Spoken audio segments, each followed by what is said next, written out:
Okay, let's come to chapter number 4. Quotation याद रखना, you cannot complete anything if you are doing too many things. Chapter 4 comprises of 4 units: target, life cycle, Pareto and environmental management accounting. ये पढ़ते हैं target costing.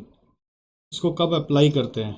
Application when market is intensively competitive and is price sensitive. General knowledge के लिए cost control and cost reduction आप पढ़ लीजिएगा, इससे कुछ भी हो सकता है, कोई बेसिक क्वेश्चन बना के दे दे।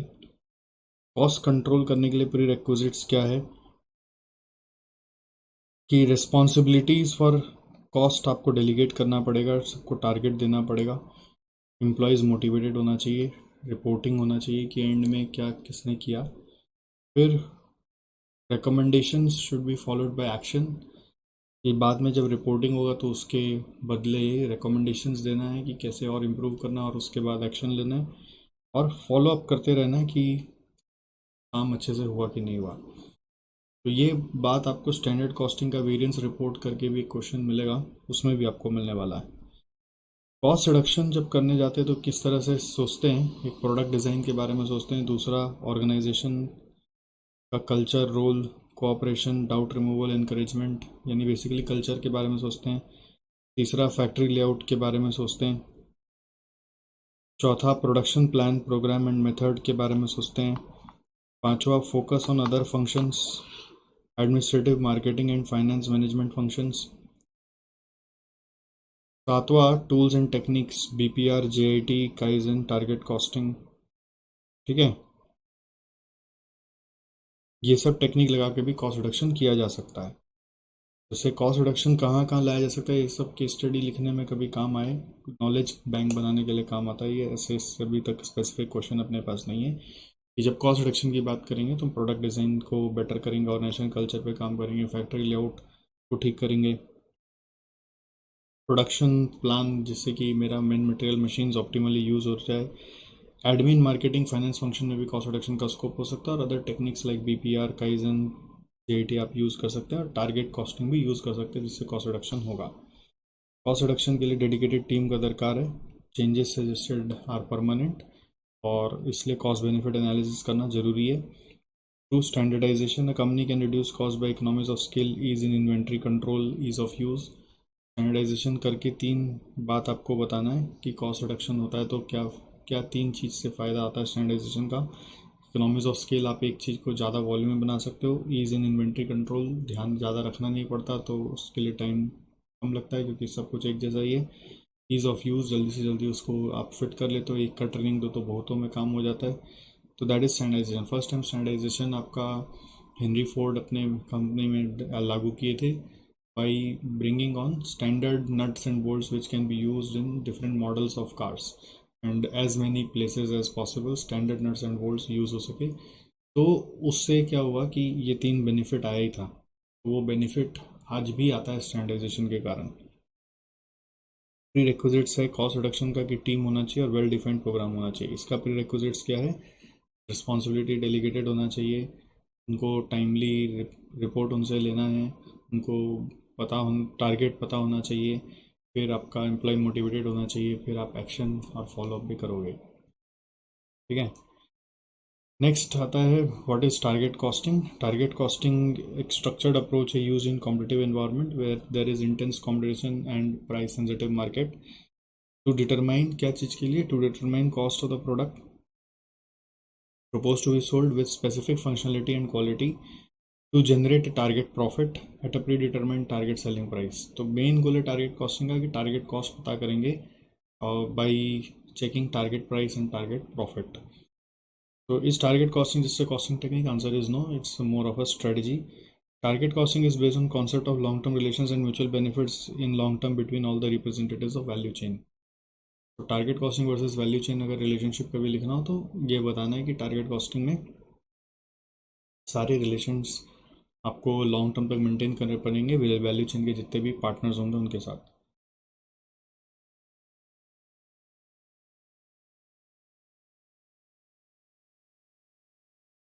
स्टेप्स और फीचर्स इन टारगेट कॉस्टिंग को आप देखिए। इसमें सबसे पहले प्रीरेक्विजिट स्टेप है कि आप कल्चर ऑफ थिंकिंग, एटीट्यूड और prioritize the need of customer अपने ऑर्गेनाइजेशन में लाना पड़ेगा। बेसिकली कल्चरल चेंज लाना पड़ेगा, सोचने का तरीका में परिवर्तन। उसके बाद स्टेप्स लगाएंगे, मार्केट रिक्वायरमेंट पता करो, प्राइस पता करो, वॉल्यूम पता करो, उसके बाद आप प्रॉफिट मार्जिन पता करो, फिर टारगेट कॉस्ट पता करो, फिर current cost of producing the product देखो, फिर देखो कितना वैल्यू कम करना है, यानी कॉस्ट गैप पता करो। कॉस्ट गैप को कम करने के लिए आपको क्या कॉस्ट रिडक्शन प्लान बनाना है, वो कॉस्ट रिडक्शन प्लान बनाओ। और उस कॉस्ट रिडक्शन प्लान में वैल्यू इंजीनियरिंग, वैल्यू एनालिसिस और भी क्या क्या हो सकता है, आप आइडियाज़ ब्रेनस्टॉर्मिंग करिए अलग अलग तरीके का, और गैप को क्लोज करने का कोशिश करिए जब तक कि आपका गैप क्लोज नहीं हो जाता। उसके बाद प्रोडक्ट को लॉन्च करिए, यानी इफेक्टिव इम्प्लीमेंटेशन करिए और कंटिन्यूसली इंप्रूव करते रहिए कि आप मार्केट में और कॉम्पिटिटिव बने रहें। फिर आ रहा है कॉस्ट गैप कैसे आता है। कॉस्ट गैप एक्चुअल कॉस्ट और टारगेट कॉस्ट को माइनस करके आता है। नॉर्मली एक्चुअल कॉस्ट ज़्यादा ही होता है टारगेट कॉस्ट से, where actual cost is absorption costing और एक्टिविटी बेस्ड कॉस्टिंग और just in time system based. तो इसके ऊपर आपको हमारे डीजेबी बुक में यहाँ पे क्वेश्चंस भी मिलेंगे। एक क्वेश्चन नंबर 1 मिलेगा जो काउलून के नाम से है, काउलून टॉयज़ का कोई क्वेश्चन है ऐसे ही मैट का। दूसरा आपको क्वेश्चन मिलेगा ये जेआईटी सिस्टम के हिसाब से जो कॉस्ट गैप है, वो मैंने जेआईटी में एक क्वेश्चन आपको दिखाया था। जेआईटी में दिखाया था क्या? हाँ, जेआईटी प्रोडक्शन सिस्टम में ही दिखाया था आपको, राइट। वो क्वेश्चन आपको करना पड़ेगा, वो कॉस्ट गैप को लेकर मैंने वहाँ पे बता दिया, तो अभी वापस यहाँ पे नाम नहीं बता रहा हूँ। फिर है reverse calculation for labour cost और लेबर रेट। बहुत बार ऐसा होता है कि टारगेट प्राइस दिया हुआ है, फिर टारगेट प्रॉफिट दिया हुआ है, तो नेट रिजल्ट टारगेट कॉस्ट आ जाएगा। फिर टारगेट कॉस्ट के बाद आप उसमें एक्चुअल कॉस्ट को चेक कर रहे हैं, उसमें बैलेंसिंग फिगर बन गया लेबर कॉस्ट, और उस लेबर कॉस्ट से आप लेबर टाइम पता करके ला रहे हैं। तो उसके ऊपर भी क्वेश्चन है, क्वेश्चन नंबर 6 जेन लिमिटेड बोल के है, वो नवंबर 18 का क्वेश्चन है। अगर आपका किया हुआ है तो ठीक है, याद आ गया होगा आपको। हाँ, ऐसा एक क्वेश्चन था। और फिर इसमें कमेंट्स भी है कि रिडक्शन ऑफ लेबर टाइम करने से टारगेट कॉस्ट अचीव करने के लिए उसका एक इम्पैक्ट हो सकता है कि इट में create pressure on workers and design team, as a result implementation में हिंडर ओवरऑल परफॉर्मेंस। तो ये सबका सॉल्यूशन क्या है? एक स्ट्रॉन्ग टीम लीडर चाहिए जो प्रोडक्ट को न्यू न्यू वेज से प्रोड्यूस करवा सकता है। और अभी हो सकता है आप अपना थोड़ा सा टारगेट प्रॉफिट कम कमा लो, ऐसा हो सकता है थोड़ा ज़्यादा दाम पे आप कॉस्ट, मतलब ज़्यादा कॉस्ट रख के आप प्रोडक्ट को लॉन्च कर दो, और launch the product later with new ways of production. अब वापस लॉन्च द प्रोडक्ट लेटर मतलब वापस से प्रोडक्ट को नया लॉन्च करो, नया वर्जन लॉन्च कर लेना जब आप उसका कॉस्ट रिडक्शन अचीव कर पाए। नेक्स्ट आ रहा है target cost can be computed under additive approach. मतलब जैसे normally target cost deductive approach से निकालते हैं, which is price minus profit is equal to cost. Additive approach मतलब आप मटेरियल, लेबर, वेरिएबल ओवरहेड को जोड़ के भी आप पता कर सकते हैं। It may not be possible to close gap to the extent of 100%, इसलिए कंटिन्यूस इंप्रूवमेंट यानी कि काइजन चलता रहेगा। ठीक है। For existing product cost gap can be close for different elements of cost as below. तो अगर आपको कभी इस आइटम वाइज कमेंट लिखना पड़े तो मटेरियल कॉस्ट इज को कम का गैप को कम करना है तो आप बोलेंगे redesign to substitute parts, long term contract with suppliers करो। लेबर कॉस्ट को कम करना है तो आप बोलेंगे time and motion study. Defects cost को कम करना है तो आप बोलेंगे TQM, TPM, JIT आउटसोर्स करो। मैन्युफैक्चरिंग प्रोसेस कॉस्ट को कम करना है तो आप बोलेंगे वैल्यू एनालिसिस और BPR करो। ओके। फिर आ रहा है next, it is required to determine whether customers would accept the redesign product. Market research is required to study the customer behaviour. The outcome में भी एक हो सकता है प्राइस सेंसिटिव कस्टमर है तो आप रीडिज़ाइन करिए as they would be ready to accept lower quality. Redesign करने से आप कॉस्ट कम कर दो तो प्रोडक्ट का क्वालिटी भी कम होता है, और क्वालिटी सेंसिटिव कस्टमर्स है तो रीडिज़ाइन मत करिए। तो कंडक्ट करिए value analysis to reduce the cost of existing design. Value analysis में आप एग्जिस्टिंग प्रोसेस में जो नॉन वैल्यू एडिंग एक्टिविटीज़ है उसको हटाने का कोशिश करते हो। एक और आता है एक सब में प्रोपोर्शनेट कॉस्ट रिडक्शन प्लान। जैसे अगर आपको बता रहा हो कि टारगेट कॉस्ट मेरा 80 रुपये है, एक्चुअल कॉस्ट 100 रुपये है, तो 100 से 80 करना है, कॉस्ट गैप 20। तो अगर आप टारगेट कॉस्ट अचीव करना चाहते हो तो आपका कितना से टारगेट एक्चुअल कॉस्ट को कम करना है, 100 - 80 करके 20। तो इस तरह से आपको हर आइटम ऑफ कॉस्ट को कम करना पड़ेगा to overall achieve the target cost. तो हर आइटम को एक स्पेसिफाइड प्रोपोर्शन से कम जब करते हैं तो उसको बोलते हैं प्रोपोर्शनेट कॉस्ट रिडक्शन प्लान। जैसे मटेरियल कॉस्ट को भी कुछ परसेंट से कम करना पड़ेगा, लेबर कॉस्ट को भी कुछ परसेंट से कम करना पड़ेगा, लाइक दैट। तो हर आइटम को कितना परसेंट से कम करेंगे उसके ऊपर प्रोपोर्शनेट कॉस्ट रिडक्शन प्लान है। इसमें यह अजम्पशन है कि फिक्स कॉस्ट भी कम करना पड़ेगा। नॉर्मली फिक्स कॉस्ट तो कम नहीं होता है, बट अज्यूम कर लिया जाता है कि fix cost are of avoidable nature, तो उसको भी कम किया जा सकता है। ऐसा अजम्पशन लेके हम लोग को काम करना पड़ेगा। ठीक है।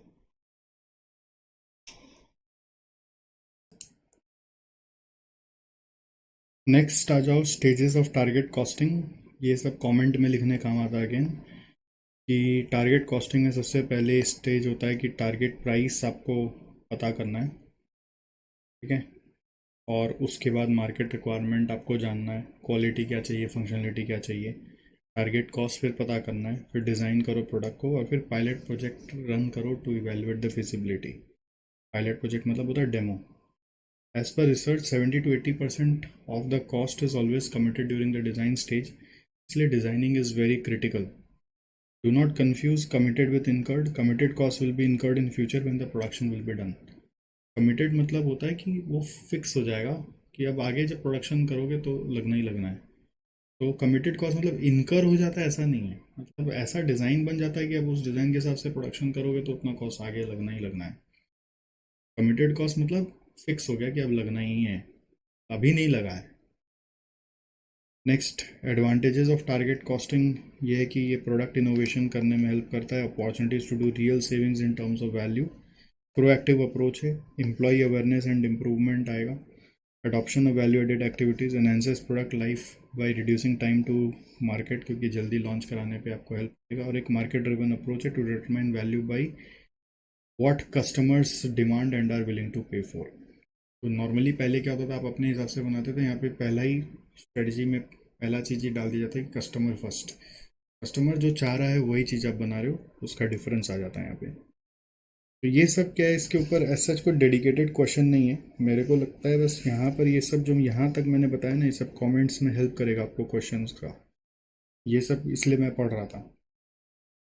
एडवांटेजेस पे ऐसे डेडिकेटेड क्वेश्चन नहीं है। कंपोनेंट्स ऑफ टारगेट कॉस्टिंग में ये सब जो टर्म्स है, ये टर्म्स कभी भी अलग से भी पूछे जा सकते हैं, और आप सजेशंस में बोल सकते हो कि आप कॉस्ट रिडक्शन अगर करना चाहते हो तो ये सब तरीका से करेंगे। तो पहला है value analysis. Value analysis basically value chain analysis आपने पढ़ाई है, पोर्टर्स वैल्यू चेन। तो it is comprising of Porter's value chain analysis and then breaking up the activities into what are value adding and what are non-value adding. So gradually you have to eliminate non-value adding so that you save cost. And in the course of doing, you cannot compromise the quality without affecting quality. Without affecting quality. These are value analysis. And non-value adding, sometimes some activities are such which should not be removed at all, which are of strategic nature, which can give long-term benefits, जैसे कि employees canteen. Value analysis is review of material composition and product design, but value engineering is application of its findings. ये ऐसे interrelationship ध्यान रखने के लिए value engineering is about studying the use of different parts, or the parts that you have already used, how you can modify those parts in order to reduce the cost without affecting the quality. Modify the design पे जब बात हो रही है तो engineering पे बात हो रही है। और फिर issues dealt during value analysis and engineering, इसमें ये जो 8 क्वेश्चन है ये आपको याद रखना पड़ेगा। फाड़, एसएमपी, एससीएमपी आपको बताया था, और पिछले दिन भी ऐसे एक मैंने किया था, बट ये आपको याद रखना है। फाड़, SCMP, functions, A for any other way, D for durability, D for design, फिर एस फॉर सप्लायर से मिलो, सी फॉर कंबाइन करो कोई स्टेप्स को, एम फॉर मैन्युफैक्चरिंग प्रोसेस कुछ और product can we design the product better for the manufacturing process में easily काम हो सके उसके हिसाब से प्रोडक्ट डिज़ाइन करो। P for can we substitute parts. ठीक है, तो ये आपको लर्न करना है, ये आपको कमेंट्स में काम में आता है। बाकी ये सब जनरल नॉलेज के लिए है। ऑलराइट,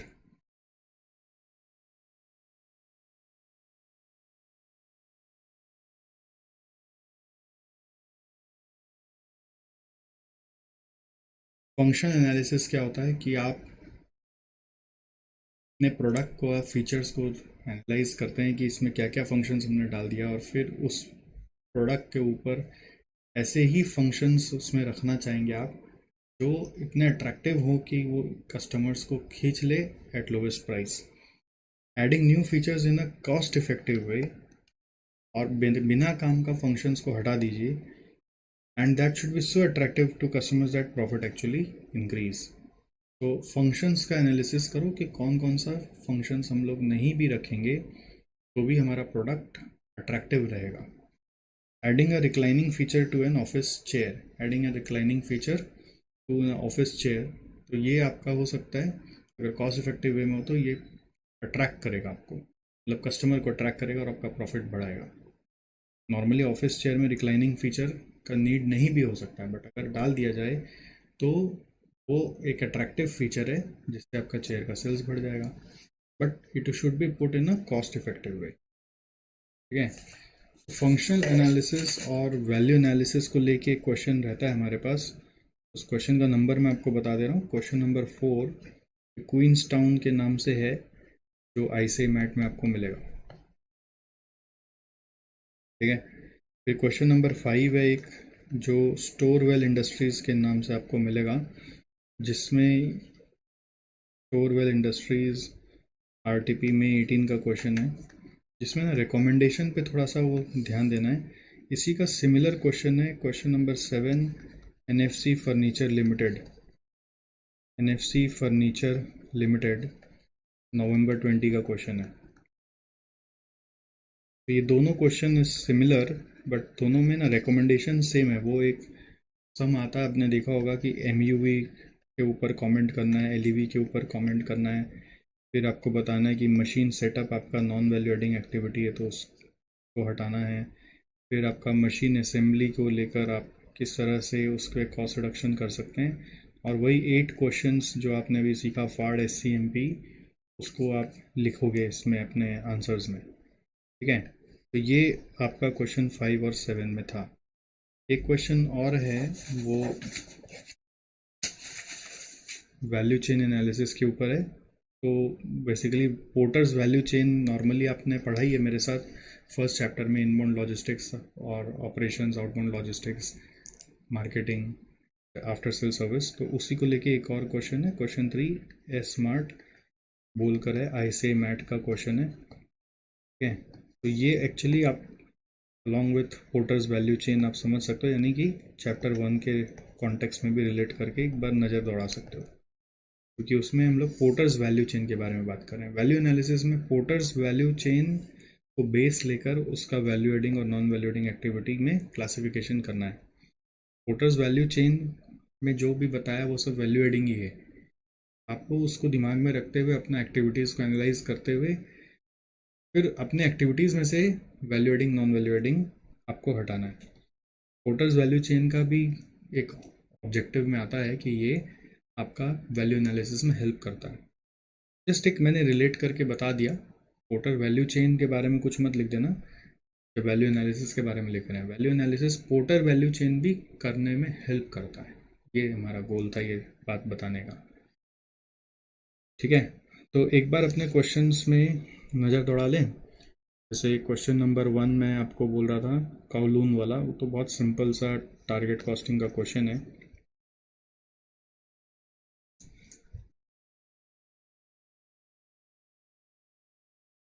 ये वाला तो सिंपल एकदम, आपको देखते ही याद आ गया होगा, काउलून टॉय वाला, राइट। फिर उसके बाद क्वेश्चन नंबर 6 मैंने आपको बोला अभी, 6 नंबर ये रिवर्स कैलकुलेशन फॉर, इसमें बैक कैलकुलेशन बैठाते हैं अपने for calculating the direct labour time. ठीक है, इसमें बैक कैलकुलेशन से डायरेक्ट लेबर टाइम निकल के आता है ये वाला क्वेश्चन में, ये देखिए। बट इसमें क्या है, कुछ आपके रिकमेंडेशंस हैं। रिकमेंडेशन जो मैंने आपको बताया कि working under pressure to finish new design, उसमें प्रॉब्लम्स हो सकता है, इसलिए आपको ऐसा सोचना चाहिए कि हम फ्यूचर में कोई बेटर डिज़ाइन लेकर आ सकते हैं। और एक रेमेडियल मेजर्स भी मैंने आपको बताया था 2 वर्ड में, एक अच्छा आदमी आपको चाहिए, ठीक है, गुड टीम लीडर चाहिए, और दूसरा आप फ्यूचर में कोई नया नया प्रोग्राम लेके आ सकते हैं, ठीक है। वो कमेंट मैंने आपको दिखाया था ना, कमेंट याद रखना है मेन। इसके बाद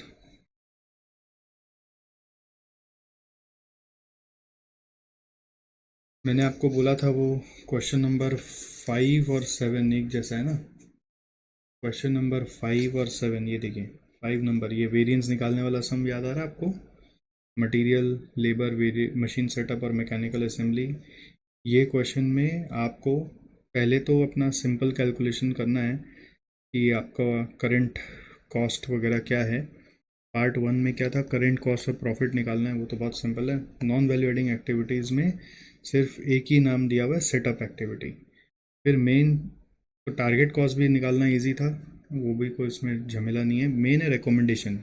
जब एग्ज़ाम में सेम क्वेश्चन आया था, रिकमेंडेशन दे दिया 10 मार्क का, बच्चे रिकमेंडेशन ही नहीं लिख पाए। तो इसमें एक एमयूवी, एक एलईवी, एक सेटअप कॉस्ट के बारे में, फिर मैकेनिकल असेंबली कॉस्ट के बारे में, और वही क्वेश्चंस जो जो आपको बताया गया फाड़ एससीएमपी। तो अब इस तरह से आप फ्लो नहीं याद रखोगे तो आप कर ही नहीं पाओगे एग्जाम में। देखो यही वाला क्वेश्चन का मैं बोल रहा था, 5 और 7 सेम है, ठीक है। फिर आ रहा है क्वेश्चन नंबर 4। क्वेश्चन नंबर 4 में आप देखेंगे, क्वेश्चन नंबर 4 में क्वींस टाउन वाला क्वेश्चन है, जिसमें वैल्यू एनालिसिस और फंक्शन एनालिसिस वाला एक एक पैराग्राफ आपको बताना है। फंक्शन एनालिसिस क्या होता है, वो एग्जैक्ट पॉइंट्स नहीं लिखोगे तो नंबर नहीं मिलेगा। और इसमें कंक्लूजन खाली आप देख लीजिएगा, अगर आपका ये पहले नहीं पढ़ा हुआ है तो कंक्लूजन देख लीजिएगा। फर्स्ट और सेकंड पैरा जनरल पैराग्राफ है, और लास्ट पैराग्राफ कंक्लूजन थोड़ा सा देख के केस स्टडी के हिसाब से लिखना है, ठीक है। तो एक बार वापस आ जाइए आप अपने चैप्टर में। Let's come back to chapter. Next आ रहा है, देखो what is next, what is next.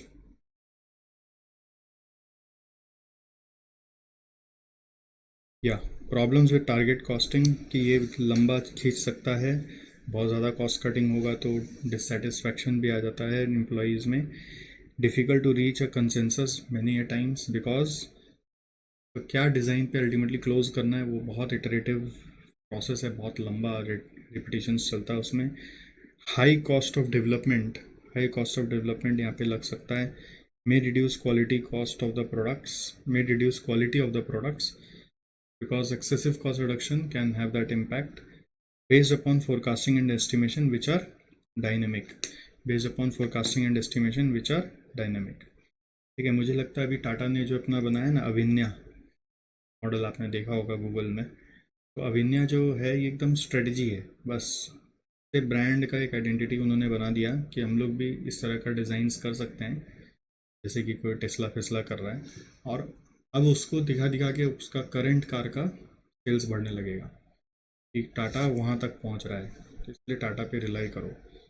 Car कब बनेगा भिन्न किसी को नहीं पता है, बट क्यों, क्योंकि वो तो अभी एक स्ट्रक्चर ही है। स्ट्रक्चर करोड़ों रुपया खर्चा करके बना लिया, हाई कॉस्ट ऑफ डेवलपमेंट, अब उसको उतना करोड़ रुपया खर्चा करके बनवा लिया, उससे करंट कार का सेल्स बढ़ेगा, वो उसका मेकअप कर जाएगा थोड़ा। तो उसके बाद उस करोड़ों रुपए से भी और करोड़ों रुपए उस पर खर्चा होगा कि उसको उस कॉस्ट इफेक्टिव वे में कैसे बनाना है। इटरेशंस उनका बाकी है उसके ऊपर। All problems can be solve in target costing if you have a strong leader, जिसके बारे में ऑलरेडी ऊपर में भी एक कमेंट में बात कर लिया था। Useful situations of target costing, ये एग्जाम में आता है।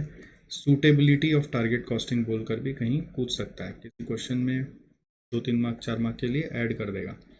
सूटेबिलिटी ऑफ टारगेट कॉस्टिंग में वहाँ पर यूज़ करो जहाँ पर cost are locked in design phase, वहाँ पर यूज़ करो जो असेंबली ओरिएंटेड इंडस्ट्रीज़ है, वहाँ पर यूज़ करो जहाँ पे डाइवर्सिफिकेशन ऑफ प्रोडक्ट लाइन्स है, जहाँ पे टेक्नोलॉजी ज़्यादा यूज़ हो रहा है, शॉर्टर लाइफ साइकिल है। Must develop system for reducing cost during planning, design and development phases of life cycle, and are implementing management method such as JIT और value engineering. तो ये सब जगह यूज़ हो सकता है, ये आपको लर्न करना पड़ेगा। 3-4 पॉइंट इसका याद रखना है। Assembly oriented, diversification, use technologies और cost are locked in design phase, ऐसे फर्स्ट 4 पॉइंट याद रख लो। फिर ये सब जनरल आइडियाज़ के लिए है, अभी इसके ऊपर डेडिकेटेड क्वेश्चन है नहीं, बट स्टिल आपको पता होना चाहिए। Target costing applicable on services? No, because वहाँ पे कोई डिज़ाइन एलिमेंट नहीं होता है। Target costing applicable on chemical production? No, क्योंकि केमिकल प्रोडक्शन एक ही प्रोसेस से बनता है, उसमें और इम्प्रोवाइजेशन नहीं ला सकते कि आप नया तरीके से कोई केमिकल लॉन्च करेंगे, वैसा नहीं हो सकता। Target costing applicable for purchase goods? Yes, because वहाँ पे आप जेईटी इंट्रोड्यूस करके कॉस्ट रिडक्शन कर सकते हो। If any organization constantly issues a stream of new products, or if its existing product is subject to pricing pressure, make target costing a central part of its strategy. जैसे कि मैंने बोला ना, automobile industry को ये सब करना ही पड़ेगा, टाटा जैसा कंपनी को, as it will help to place emphasis on product cost through life cycle, and secondly precise targeting of correct price. So जब कभी भी आपका ऑर्गेनाइजेशन में हर समय नया प्रोडक्ट, गाड़ियों में आते ही रहता है ना, हर साल नया वर्जन, नया model, or if the existing product is subject to pricing pressure also, then you have to have target costing as a central part of your strategy. So next is target costing versus traditional costing. ये self read के लिए अभी मैं इसमें नहीं जा रहा। Target costing versus standard costing, इस पे भी मैं अभी नहीं जा रहा, एक बार आप अपने से नज़र निकाल लीजिएगा। इसका मतलब ये नहीं है कि इसको छोड़ दीजिएगा, क्योंकि इससे अभी तक कोई क्वेश्चन नहीं है, तो मैं अभी उस पर नहीं जा रहा।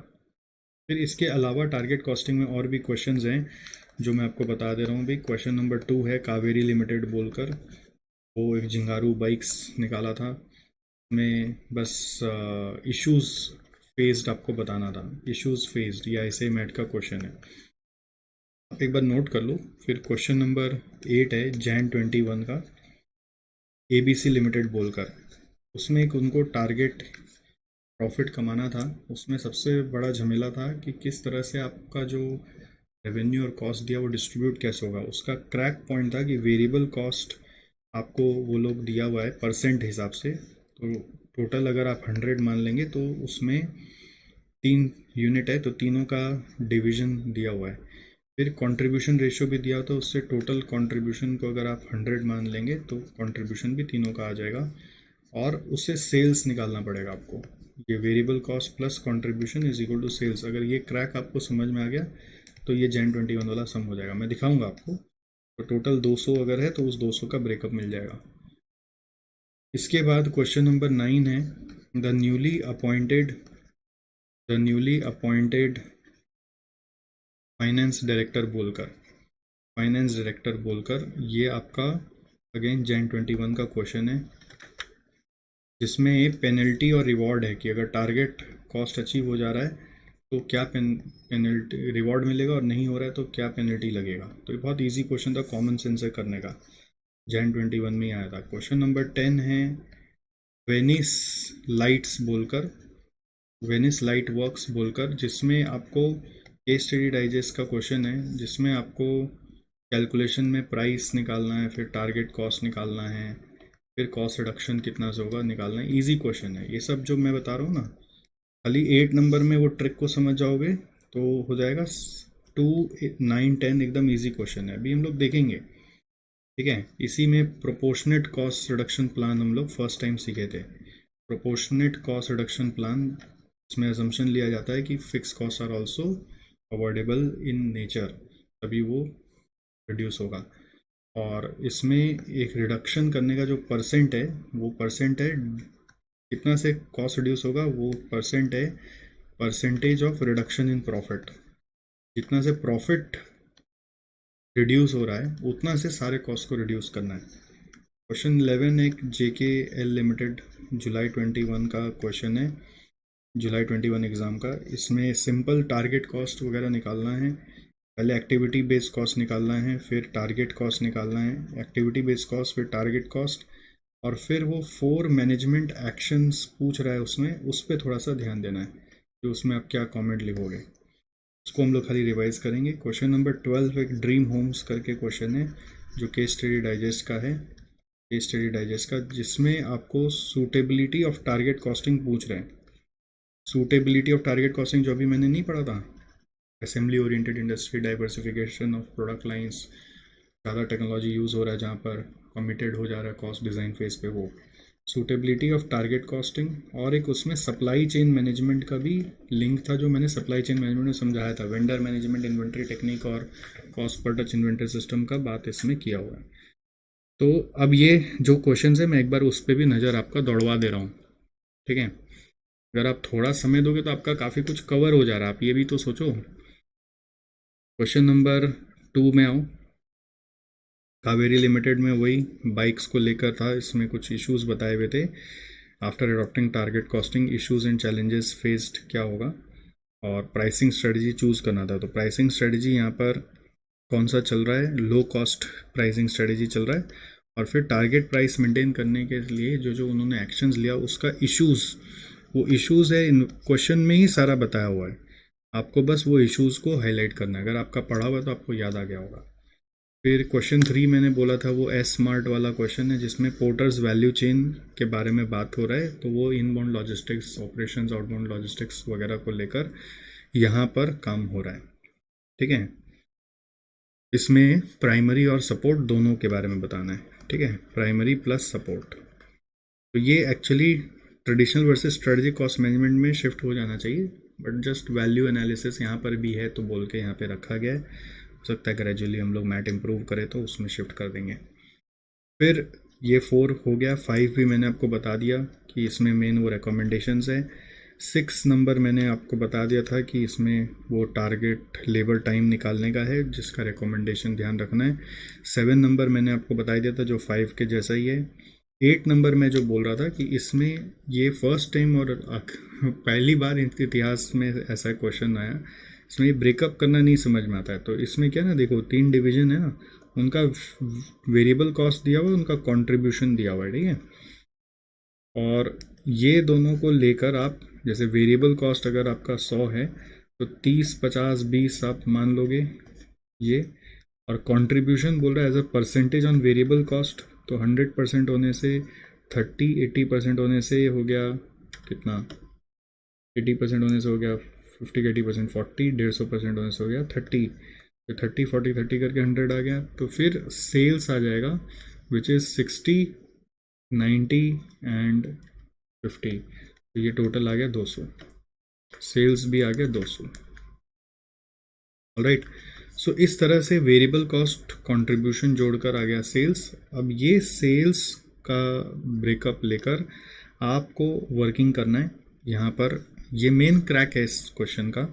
अब वो सेल्स यदि आपको पता चल गया ना 200 अगर, तो 200 में डिवीजन वाइज ब्रेकअप आपको पता चलेगा। जैसे 200 में सेल्स आपका, अगर आप देखेंगे यहाँ पर डिवीजन वाइज सेल्स का ब्रेकअप है। देखिए यहाँ पे जो सेल्स आया ना 60, ये लेट कर गया है। ये सेल्स जो आया 60, ये 60 को हमने यहाँ पे बैठा दिया, और फिर ये रेशियो है sales ratio, sales ratio for months. तो ये सेल्स रेशियो 30-20, 30-20 के हिसाब से यहाँ पे बांट दिया।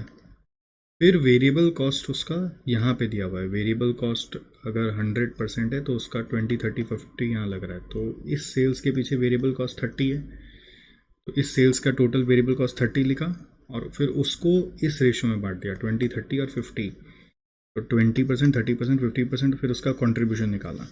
इसी तरह से तीनों डिपार्टमेंट का हमने कंट्रीब्यूशन निकाल लिया, फिर सबको जोड़कर टोटल कंट्रीब्यूशन निकाल लिया। और उस टोटल कंट्रीब्यूशन को, टोटल सेल्स यहाँ पे अपना 200 दिया हुआ है, टोटल सेल्स अपना 200 दिया हुआ है, उस 200 को भी अपने तीनों डिपार्टमेंट में या चारों मंथ में स्प्लिट किया 30-20, 30-20 का रेशियो में। फिर इस कंट्रीब्यूशन और सेल्स का एक रेशियो निकाला, ये वाला टोटल कंट्रीब्यूशन और टोटल सेल्स का, ऐसे सब में इंडिविजुअली। फिर क्वेश्चन में आपको एक्चुअल रेवेन्यू यहाँ पे दिया हुआ है 3,232, तो उसके हिसाब से कंट्रीब्यूशन कितना आया वो देख लिया, बस यहीं पे सम खत्म हो गया। क्वेश्चन में बोला था कि टारगेट चाहिए मेरे को 1.5 लाख का, बट हमारा तो 5 लाख आ जा रहा है, बस यही कंक्लूड कर देना है।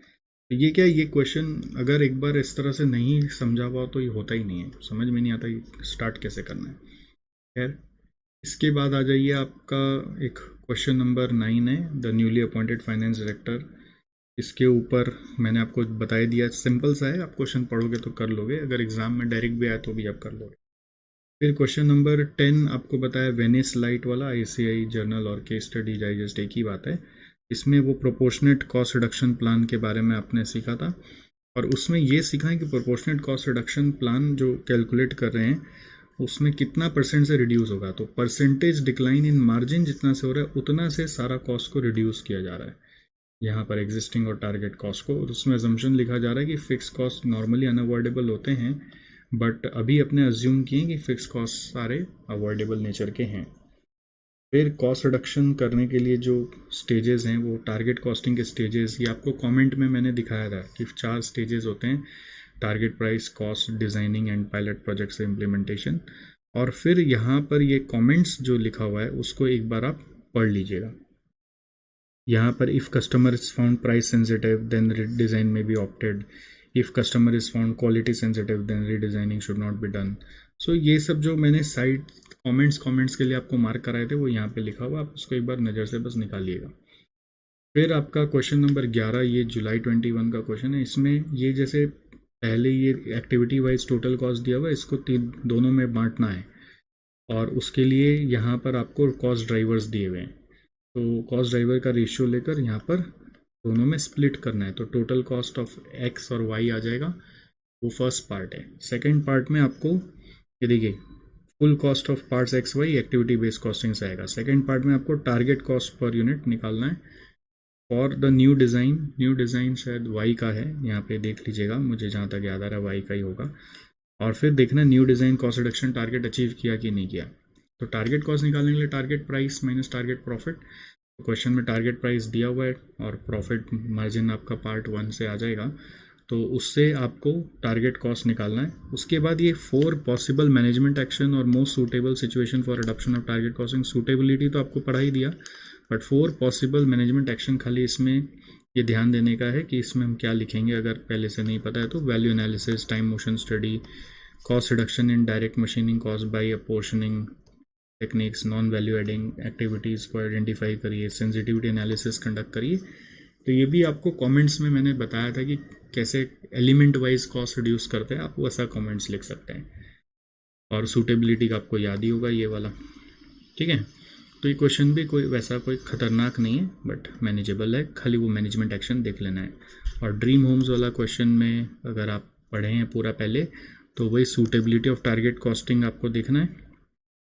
ये इसमें क्या है, सूटेबिलिटी ऑफ टारगेट कॉस्टिंग में वो पॉइंट्स नहीं लिखकर आपको उसको ध्यान में रखते हुए बताना है कि इसके यहाँ पर टारगेट कॉस्टिंग लगेगा नहीं लगेगा, ठीक है। तो this is a way of analysing suitability here. तो आंसर में ऑफ कोर्स लगेगा, और इसको एक बार पढ़ लेना पड़ेगा आपको। और फिर इन्वेंट्री मैनेजमेंट सिस्टम के बारे में बताने बोल रहा है, और सप्लाई चेन मैनेजमेंट किस तरह से इनको हेल्प करेगा उसके बारे में लिखना है। तो सप्लाई चेन मैनेजमेंट में भी मैंने इसका रेफरेंस लिया था, आपने उस समय पढ़ा होगा, आपका मार्किंग किया हुआ होना चाहिए क्वेश्चन को पढ़ते पढ़ते। नहीं किया हुआ है तो ये वीडियो को QR कोड को स्कैन करिए और वीडियो आ जाएगा, पॉपअप हो जाएगा, और उसको देखिए, ठीक है। तो ये हो गया आपका टारगेट कॉस्टिंग ख़त्म। चलिए हम लोग चलते हैं नेक्स्ट लाइफ साइकिल कॉस्टिंग में, आ जाइए। Next is life cycle costing. So in case of life cycle costing, you already know there are 4 phases of any product's life, which are introduction stage, growth stage, maturity stage and decline stage. Intro, growth, maturity and decline. And there are different strategies for each of the stage that we learn here. So if we know about it in before time, then accordingly we can act on a predefined basis and take some actions on it. So meaning is, it means identifying the cost and revenue over a product's life. As a product progresses through its life cycle, it faces different challenges and opportunities which require changes in strategies. It aims to maximize the profit over its life. It helps to suggest strategies that organization needs in order to compete successfully. So traditional costing में annual basis में working होता था, यहाँ पे life के हिसाब से working होता है। इससे क्या होता है कि और भी जो कॉस्ट ट्रेडिशनल में कैप्चर नहीं हो पाते हैं वो सब कैप्चर हो जाते हैं यहाँ पे। सो लाइफ साइकिल का कैरेक्टरिस्टिक्स और स्ट्रेटजीज में जब हम जाते हैं तो ध्यान रखना है कि दो प्राइसिंग स्ट्रेटजी होती है, स्किमिंग और पेनिट्रेशन।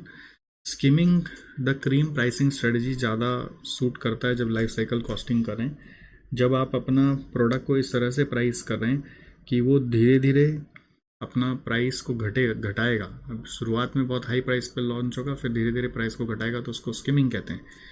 और पेनिट्रेशन मतलब शुरुआत से ही लो प्राइस पे आप मार्केट में घुसोगे। तो पेनिट्रेशन में क्या होता है, ग्रेजुअली जब आप मेच्योरिटी स्टेज में पहुंचते हो तो प्राइस बढ़ा दिया जाता है। स्किमिंग में क्या होता है, हर समय प्राइस गिराया जाता है। So the life cycle phases can be customised as per the life cycle phases can be customised as per need. Example design phase, आप अपना भी कुछ बना सकते हो, जैसे ये चार ही फॉलो करना ऐसा ज़रूरी नहीं है। Design phase, production phase, operation phase, and of life phase, कोई भी नाम दे सकते हो आप, कोई प्रॉब्लम नहीं है। प्राइसिंग स्ट्रेटजीज में ये मैंने बताया। स्किमिंग द क्रीम कहाँ सूट करता है, जब डिमांड इन इलास्टिक है और इनोवेटिव प्रोडक्ट है। पेनिट्रेशन कहाँ सूट करता है, जब इलास्टिक डिमांड और कॉम्पिटिटिव प्रोडक्ट है। तो phases, characteristic strategies, types of cost, ये सब आपको बताया हुआ है इंट्रोडक्शन में। कैरेक्टरिस्टिक स्ट्रेटजीज क्या होता है, अभी मैं उसमें घुसना नहीं चाह रहा क्योंकि ये बहुत आसान सा होता है, ऑब्वियस सा होता है, बट फिर भी कीवर्ड्स आपको याद रखने चाहिए। इसके लिए एक क्वेश्चन था, मैं रेकमेंड करूँगा कि आप एक बार है ना उस क्वेश्चन को अटेम्प्ट कर लो। क्वेश्चन नंबर 6 जेके लिमिटेड का नवंबर 18 का क्वेश्चन है। उसमें क्या है ना कि डिफरेंट टाइप्स ऑफ स्ट्रेटजीज दिया हुआ और आपको कैटेगराइज करने बोल रहा है, कैरेक्टरिस्टिक्स और स्ट्रेटजीज कौन सा किस में जाएगा। तो वो करने से क्या फ़ायदा होगा कि आपको आइडिया लग जाएगा कि स्ट्रेटजीज और कैरेक्टरिस्टिक्स आपको याद है कि नहीं।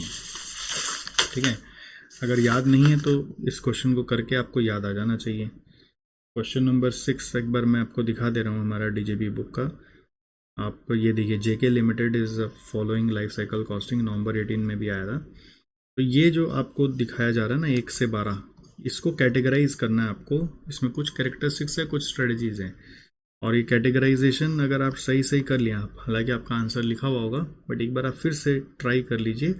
अगर आपको ये क्लिक कर गया सही है पूरा, तो आपको याद है कि किसका क्या कैरेक्टरिस्टिक है और क्या स्ट्रेटजीज है। कुछ कुछ कीवर्ड्स ध्यान रखना पड़ता है। ठीक है, तो अभी मेरे को उसमें मत लेके जाइए, मैं आगे बढ़ता हूँ।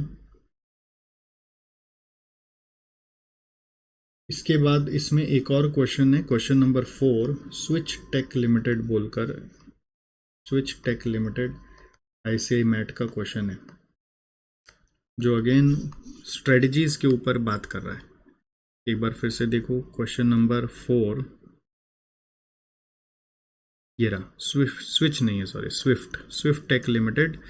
ये आपका reasons for changes in unit price during different stages of life cycle और necessary strategies at this stage. तो स्ट्रेटजीज के लिए ये यहाँ पे ध्यान रखना है, ये स्ट्रेटजीज आपको यहीं पे पढ़ा दिया जाता है। ग्रोथ स्टेज का स्ट्रेटजीज होता है अलग, मैच्योरिटी स्टेज का स्ट्रेटजीज होता है अलग। ठीक है, तो एट दिस स्टेज इसको क्वालिटी इंप्रूव करना है, नया चैनल में घुसना है, मार्केटिंग स्ट्रेटजी में चेंजेस लाना है टू इंक्रीज डिमांड, प्राइस को कम करना है to attract price sensitive buyers. Switch नहीं, स्विफ्ट है। इसके साथ जो एडजॉइनिंग क्वेश्चन था उसके बारे में थोड़ा सा पढ़ाई करेंगे हम, वो है ये वाला, impact on selling price and cost per unit at different stages. Selling price आपका इंट्रोडक्शन स्टेज में वेरी हाई रहता है, कि उसका रीज़न आपको ध्यान रखना है कि क्यों हाई रखते हैं। हम लोग स्किमिंग कर रहे हैं, because we are skimming, high कर रहे हैं क्योंकि हम लोग स्किमिंग कर रहे हैं, यहाँ लिखा हुआ ये स्किमिंग और प्रीमियम प्राइसिंग फॉलो कर रहे हैं, एस्टीम वैल्यू कस्टमर्स को ऑफर कर रहे हैं, धीरे धीरे उसको नेक्स्ट स्टेज पे लेके जा रहे हैं। यानी कि आप इंट्रोडक्शन स्टेज के बाद ग्रोथ स्टेज पे जा रहे हो। तो ग्रोथ स्टेज पे जब जा रहे हो तो what you are doing is you are reducing the price very high से high। क्यों? क्योंकि आप मार्केट शेयर कैप्चर करना चाहते हो। और अब आपका प्रोडक्ट में 3 बात आपको ध्यान रखना है कि it's less unique now, it is reduce prices to discourage competitors and to attract new customers. फिर मैच्योरिटी स्टेज में प्राइस और कम होता है to match with competitors, there will be a price war. And decline stage में और low हो जाता है, प्रोडक्ट इज ऑब्सोलीट और no more desirable for change of customer taste और प्रेफरेंसेस। तो ये मेन क्या है, ये हाई मॉडरेट लो याद रखना मेन नहीं है, मेन है उसके अंदर का रीजंस याद रखना कि यहाँ पर हम प्राइस क्यों घटाए, 3 रीजन से घटाए कि प्रोडक्ट लेस यूनिक है, कॉम्पिटिटर्स को डिस्करेज करना है और न्यू कस्टमर को अट्रैक्ट करना है। यहाँ पे क्यों घटाए, कॉम्पिटिटर से मैच करना है, प्राइस वॉर चल रहा है। डिक्लाइन में क्यों घट गया, प्रोडक्ट ऑब्सोल्यूट हो गया, कस्टमर अब डिज़ायर ही नहीं करता। अब cost per unit high low constant और हाई ऐसा क्यों होता है, तो इनिशियल डेज में हाई इनिशियल कॉस्ट को कवर करने के लिए आपका कॉस्ट हाई रहता है, बिकॉज उसके अंदर आप cost of funds, research and development cost, high promotional expenses include किए हुए हैं। फिर ग्रोथ स्टेज में आपका कॉस्ट पर यूनिट लो रहता है, ग्रोथ स्टेज में कॉस्ट पर यूनिट आपका लो रहता है due to benefits from learning curve effect and economies of scale. Due to benefits from learning curve effect and economies of scale आपका यहाँ पर cost per unit कम हो जाता है। अब ये 2 पॉइंट आपको लिखना है, लर्निंग कर्व इफेक्ट और इकोनॉमीज ऑफ स्केल, और फिर एक एक आइटम में भी बताना है। डायरेक्ट मटेरियल का कॉस्ट कम क्यों हो जाता है, because of quantity discount and better relations with suppliers. Direct labour का कम हो जाता है, लर्निंग कर्व अगर मैनुअल काम हो रहा है, तो अगर ऑटोमेटेड काम हो रहा है तो लर्निंग कर्व अप्लाई नहीं होगा। वेरिएबल ओवरहेड कॉस्ट कम होता है बिकॉज आप लार्ज बैच साइज में प्रोड्यूस करने का कोशिश करते हो। फिक्स्ड ओवरहेड कम क्यों हो जाता है, बिकॉज लार्ज वॉल्यूम में आप प्रोड्यूस करते हो। फिक्स्ड ओवरहेड में कम क्यों हो जाता है, बिकॉज आप लार्ज वॉल्यूम में प्रोड्यूस करते हो। नेक्स्ट, मैच्योरिटी स्टेज में due to larger benefits from economies of scale, efficiency and reduced promotion expenses. क्यों मैच्योरिटी स्टेज में और कस्ट कम हो रहा है, 3 पॉइंट है। Benefits from economies of scale यहाँ पे भी मिल रहा है, एफिशिएंसी और बेटर हो गई है, और रिड्यूस प्रमोशन एक्सपेंस। अब मैच्योरिटी स्टेज में अब हम प्रमोशन एक्सपेंस उतना खर्चा नहीं करते हैं। इफ वॉल्यूम रिमेन्स कांस्टेंट और रिड्यूसेस, कॉस्ट में रिमेन कांस्टेंट और इंक्रीज। अगर वॉल्यूम कांस्टेंट है या रिड्यूस हो रहा है तो कॉस्ट में रिमेन कांस्टेंट और में इंक्रीज। वॉल्यूम रिमेन्स कांस्टेंट और रिड्यूसेस, अगर वॉल्यूम आपका कांस्टेंट रहेगा और कम हो जाएगा तो कॉस्ट फिर बढ़ सकता है या फिर कांस्टेंट ही रहेगा। अब again item wise, direct material increase हो जाएगा इफ वॉल्यूम रिड्यूसेस, क्योंकि सप्लाई डिस्काउंट लॉस्ट हो जाएगा। Direct labour increase if attention diverted to new product. अगर एक वर्कर को मैच्योरिटी स्टेज में हम लोग ये सोचने लगते हैं कि हम नए प्रोडक्ट में शिफ्ट हो जाएं तो ये कॉस्ट बढ़ जाएगा। वेरिएबल ओवरहेड कांस्टेंट रहेगा if optimum batch size has been reached, fixed overhead constant रहेगा, वॉल्यूम इज सेम। तो मेन चीज़ क्या है ना, आप मोटा मोटा याद रखते हैं, high low, very low, high, but आप ये रीजंस पे नहीं ध्यान देते हैं, क्योंकि एग्जाम में रीजंस ही लिखना है, इसलिए आपको ये रीजंस पढ़ के बता रहे हैं कि इसमें 3 रीजन है, high initial cost, research and development cost, high promotional expense. इसमें भी 2 बात है, लर्निंग इफेक्ट और इकोनॉमीज ऑफ स्केल, और उसमें भी आइटम वाइज क्या क्या लिखना है। इसमें मैच्योरिटी में 3 बात है, इकोनॉमीज ऑफ स्केल, एफिशिएंसी और प्रमोशन एक्सपेंस। फिर डिक्लाइन में 2 बात है, due to loss benefits from scale और high promotional spending. Due to loss benefits from scale and high promotional spending, ठीक है। Due to loss benefits from scale, benefits of scale खत्म हो गया और हाई प्रमोशनल स्पेंडिंग हो गया तो कॉस्ट बढ़ने लग गया। तो ये आपको लर्न करना है बहुत अच्छे से, क्योंकि लाइफ साइकिल का बहुत सारा क्वेश्चन आता है एग्जाम में, तो ये वाला चीज़ हमेशा पूछा ही गया है। तो ये स्विफ्ट वाले में भी पूछा गया था, ठीक है। वो जो क्वेश्चन नंबर 4 था उसमें भी पूछा गया था, question number 4 Swift Tech Limited, उसमें भी पूछा था हमने। और इसके अलावा इसके ऊपर 3 और क्वेश्चन हैं। क्वेश्चन 1 भी पीएनजी इंटरनेशनल में कैलकुलेशन है, और उसके अलावा यही चीज़ उसमें भी लिखना है, आईसे मैट का क्वेश्चन है ये। फिर क्वेश्चन नंबर 2 भी है नेटकॉम लिमिटेड का, वो स्विफ्ट के जैसा ही है, ये आईसे मैट का है, सेम यही बातें लिखनी है उसमें भी। और क्वेश्चन नंबर 7 है अंबर लिमिटेड का, May 19 में ये आया हुआ है। सब में बातें एक जैसी लिखनी है, ठीक है। सो एक बार और वापस हम लोग देख लेंगे, क्वेश्चंस में चलते हैं। क्वेश्चन नंबर 1 ये देखिए,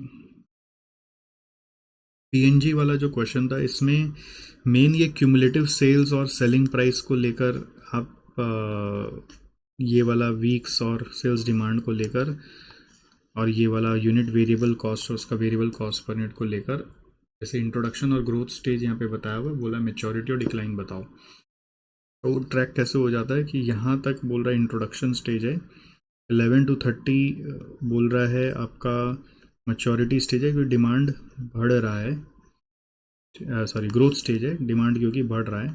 फिर 31 to 70 फर्दर बढ़ा है, तो ये मैच्योरिटी स्टेज है, और उसके बाद से डिक्लाइन स्टेज है। तो कॉलम्स बना के, अगर आपका सम पहले किया हुआ है तो कॉलम बना के आपको याद आ गया होगा कि मेरे को मैच्योरिटी और डिक्लाइन का डिमांड, सेलिंग प्राइस और वेरिएबल कॉस्ट से कंट्रीब्यूशन निकालना है। तो देखिए यहाँ पे मैच्योरिटी और डिक्लाइन का demand, selling price, variable cost और कंट्रीब्यूशन निकाल के दिखाना है। ये इसका पहला पार्ट का वर्किंग है। फिर प्राइसिंग स्ट्रेटजी यहाँ पे कौन सा फॉलो हो रहा है, स्कीमिंग फॉलो हो रहा है। फिर reasons for changes in cost, वही वाला जो आपको मैंने पढ़ाया, reasons for changes in cost. तो लर्निंग इफेक्ट के कारण हो रहा है, मतलब ड्यूरिंग द लाइफ साइकिल आपको बताना है कि इंट्रोडक्शन स्टेज में क्यों सबसे ज़्यादा है, फिर ग्रोथ स्टेज में नेक्स्ट आपका और क्यों बढ़ा कॉस्ट, आप देखेंगे तो ग्रोथ स्टेज में और कम हो गया, फिर फर्दर कम हुआ, फिर लास्ट में फिर बढ़ने लग गया। तो ये क्यों बढ़ने लग गया लास्ट में, क्योंकि हेवी मार्केटिंग एक्सपेंस होता है लास्ट की तरफ, और बीच में क्यों घटने लगा, economies of scale, learning effect के कारण और क्वांटिटी डिस्काउंट के कारण। ठीक है, तो यहाँ पे वो आइटम वाइज नहीं कमेंट लिखा हुआ है, बट आइटम वाइज कमेंट आपको याद रखना चाहिए। नेक्स्ट नेट कॉम वाला जो क्वेश्चन था, इसमें आपको पूछा है explain with reasons the changes in any two unit selling price and unit production cost that could occur when the product moves from growth stage to maturity stage. तो इसमें वही बात है कि प्राइस कम क्यों होना है, प्राइस आपका कम क्यों होना है, वही है कि तीन बात था, कॉम्पिटिटर्स के लिए कंपैरिजन से अब यूनिक नहीं रहा, आपको डिस्करेज करना है और नया कस्टमर्स को अट्रैक्ट करना है। प्रोडक्शन कॉस्ट कम क्यों, प्रोडक्शन कॉस्ट का क्या होगा, ग्रोथ स्टेज में जाके कम होगा, क्यों, क्योंकि अब मटेरियल, अब आइटम वाइज देखो, material bought in larger quantities, आप बेटर रिलेशनशिप विद सप्लायर से नेगोशिएट कर पा रहे हैं। लेबर कॉस्ट कम क्यों हो रहा है, because product is labour intensive, तो लर्निंग कर पाएगा। वेरिएबल ओवरहेड में आपका बैच साइज के कारण fix production cost because of greater number of units.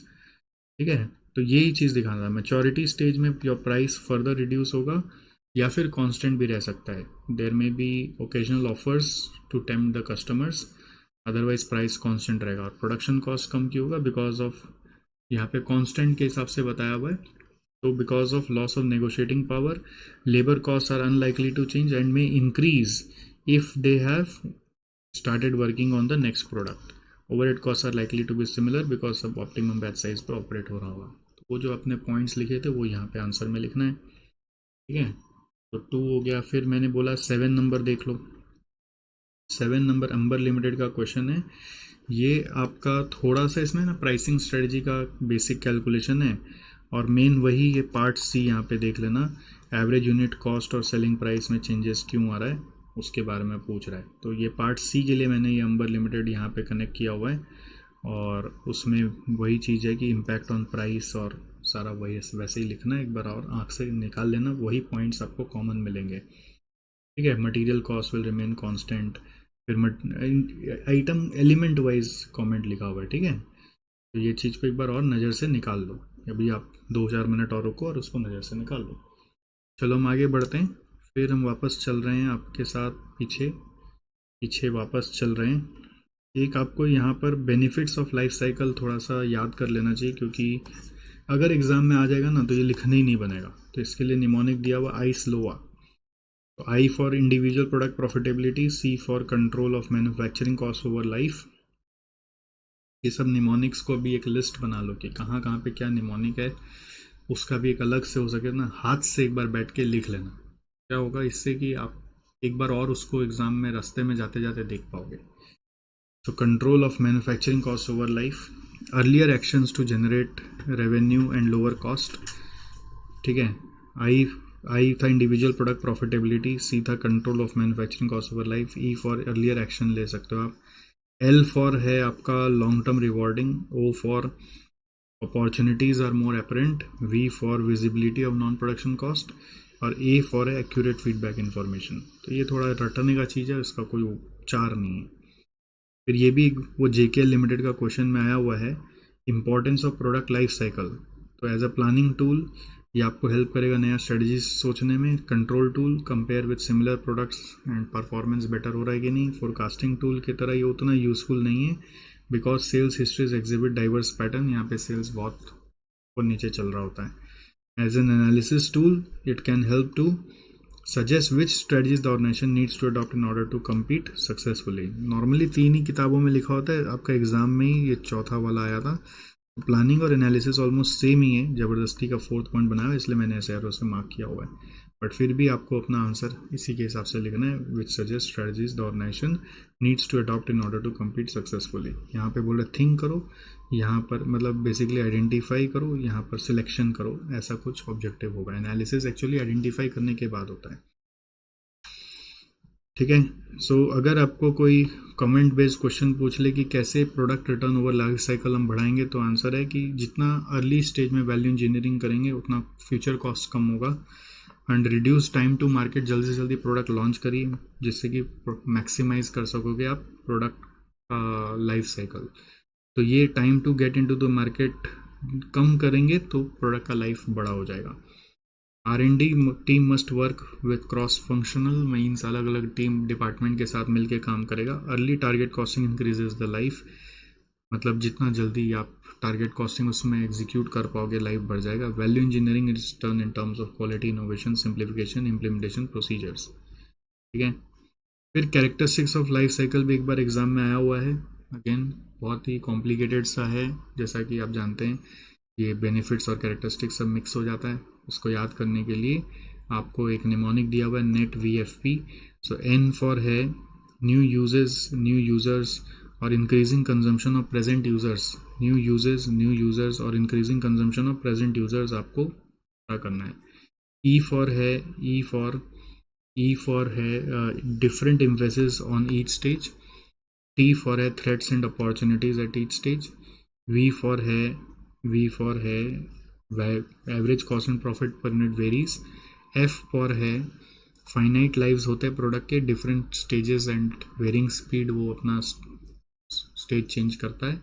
और P फॉर है predicts cost, revenue and profit through the life cycle. Benefits मतलब क्या होता है कि उससे क्या फ़ायदा निकल सकता है। कैरेक्टरिस्टिक्स मतलब फ़ायदा नहीं है कि उसमें क्या होता है, क्या उसके मतलब कॉन्स्टिट्यूएंट्स दिखाई देते हैं। तो net VFP, net value fair price, ऐसा करके कुछ एक निमोनिक बनाया था। अब याद रखने के लिए आपको वापस से देखना है कि पहला तो एक बेसिक बात ये बोल ही सकते हो ना कि प्रोडक्ट लाइफ साइकिल का कैरेक्टरिस्टिक है कि हर प्रोडक्ट का लाइफ होता है, वो फाइनाइट लाइफ तक ही जीता है, उसके बाद वो प्रोडक्ट चेंज करना पड़ता है आपको या फिर नया प्रोडक्ट लाना पड़ता है। ये सबसे पहला बोल ही सकते हो। फिर ये आपको हेल्प करता है कि हर स्टेज पे क्या कॉस्ट, रेवेन्यू और प्रॉफिट होगा। फिर आपका एवरेज कॉस्ट और प्रॉफिट पर यूनिट हर स्टेज पे अलग होता है। Different threats and opportunities at each stage होता है। ऐसे ये 4 पॉइंट ही याद रख लो आप, है ना। फिर ये क्या है ना, आया हुआ है बोलकर आपको बता रहे बेनिफिट्स और कैरेक्टरिस्टिक्स बड़ा डेंजरस है, मैं आपको पहले ही बोल रहा हूँ। बाकी सब फिर भी यहाँ पे इजी है। कस्टमर लाइफ साइकिल आप छोड़ दीजिए। अब life cycle based decision making यानी क्वेश्चंस जब आप करते हैं तो क्वेश्चन इस टाइप के आते हैं। लाइफ साइकिल प्रॉफिटेबिलिटी निकालने का क्वेश्चन आता है। तो हमारे पास एक क्वेश्चन नंबर 8 है, मोल्ड एंड डाइज बोलकर है, और मोल्ड एंड डाइज वाला क्वेश्चन RTP नवंबर 19 में आया हुआ भी है। और एक है question number 3,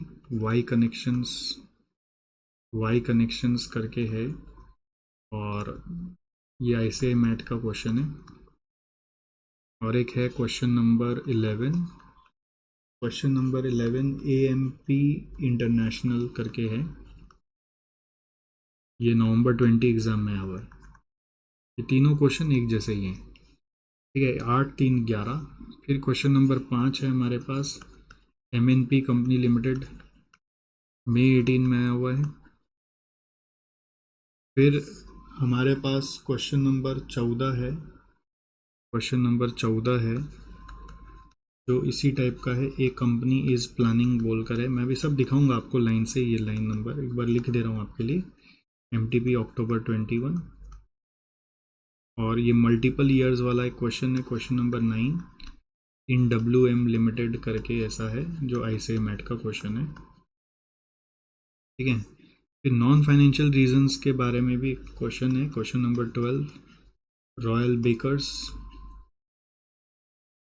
case study digest का क्वेश्चन है, ओवन वाला। क्वेश्चन नंबर 13, एक सेल वेल टेक्नोलॉजी करके आरटीपी नवंबर 21 का क्वेश्चन है। आरटीपी नवंबर 21, जिसमें हम लोग आइडेंटिफाई कर रहे हैं लाइफ साइकिल स्टेज, और उसमें मेन क्या है, वो ओल्ड फो रिकमेंडेशन मेन है। Recommendation for old phone, older phone जो वो लोग एक्सचेंज प्रोग्राम में यूज़ कर रहे हैं, उसका रिकमेंडेशन दिया हुआ है। नंबर 1 है कि रीफर्बिश्ड फ़ोन की तरह बेच सकते हो, दूसरा रिसाइकल कर सकते हो। तो रिकमेंडेशन है ना, ऐसा था कि कहीं पर भी लिखा हुआ नहीं है अपनी किताबों में, वो केस स्टडी ओरिएंटेड रिकमेंडेशन है, जो पढ़ा हुआ हो तो ही आप लिख सकते हैं। तो अब एक बार मैं ये सारा क्वेश्चन भी आपके आंखों के नीचे से निकलवा देना चाह रहा हूँ।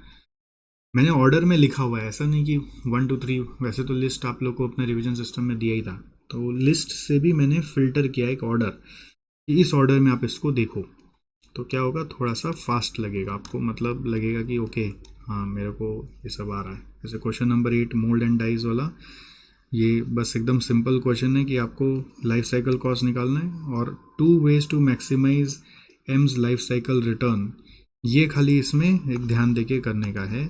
इस पे नॉर्मली आप कैलकुलेशन पे ज़्यादा ध्यान देते हो, बट आपको ध्यान ज़्यादा ये सब कमेंट्स पे देना है कि 2 वेज लिखने ही नहीं बनेगा, R&D कॉस्ट और speed up the product launch. ठीक है, R&D कॉस्ट और speed up the product launch, ये इसके बारे में हमने आपको यहाँ पर भी बताया भी था, ये वाला। ठीक है, 2 वेज के बारे में जो बोलना था वो यहाँ पे था। Reduce the time to market मतलब speed up the launch, speed up the launch, यही कमेंट्स हमने आपको यहाँ पे लिख के दिया है। इट्स लाइक क्वेश्चन नंबर 8 जो बताया आरटीपी नवंबर 19 वाला जो क्वेश्चन है मोल्ड एंड डाइस का, उसका हिंट्स यहाँ पे था। तो ये हमारा सेवियर बुक बनाया हमने इसी एंगल से कि कुछ कुछ कमेंट्स जो आप इतना बड़ा बड़ा यहाँ पे देखते हो, उसको शॉर्ट में वहाँ पे याद कर लो आप, तो आपको आंसर में लिखना आ जाएगा। ठीक है, लाइफ साइकिल रिटर्न को मैक्सिमाइज करना है, तो यही तो मैंने बनाया था ना, maximise product return over life cycle. तो आपको यही पॉइंट्स लिखना है, वहाँ पे 3 लिखा दिया मैंने, आपको तो 2 ही लिखना बोला है। Next question number 3, question number 3 आप देखो।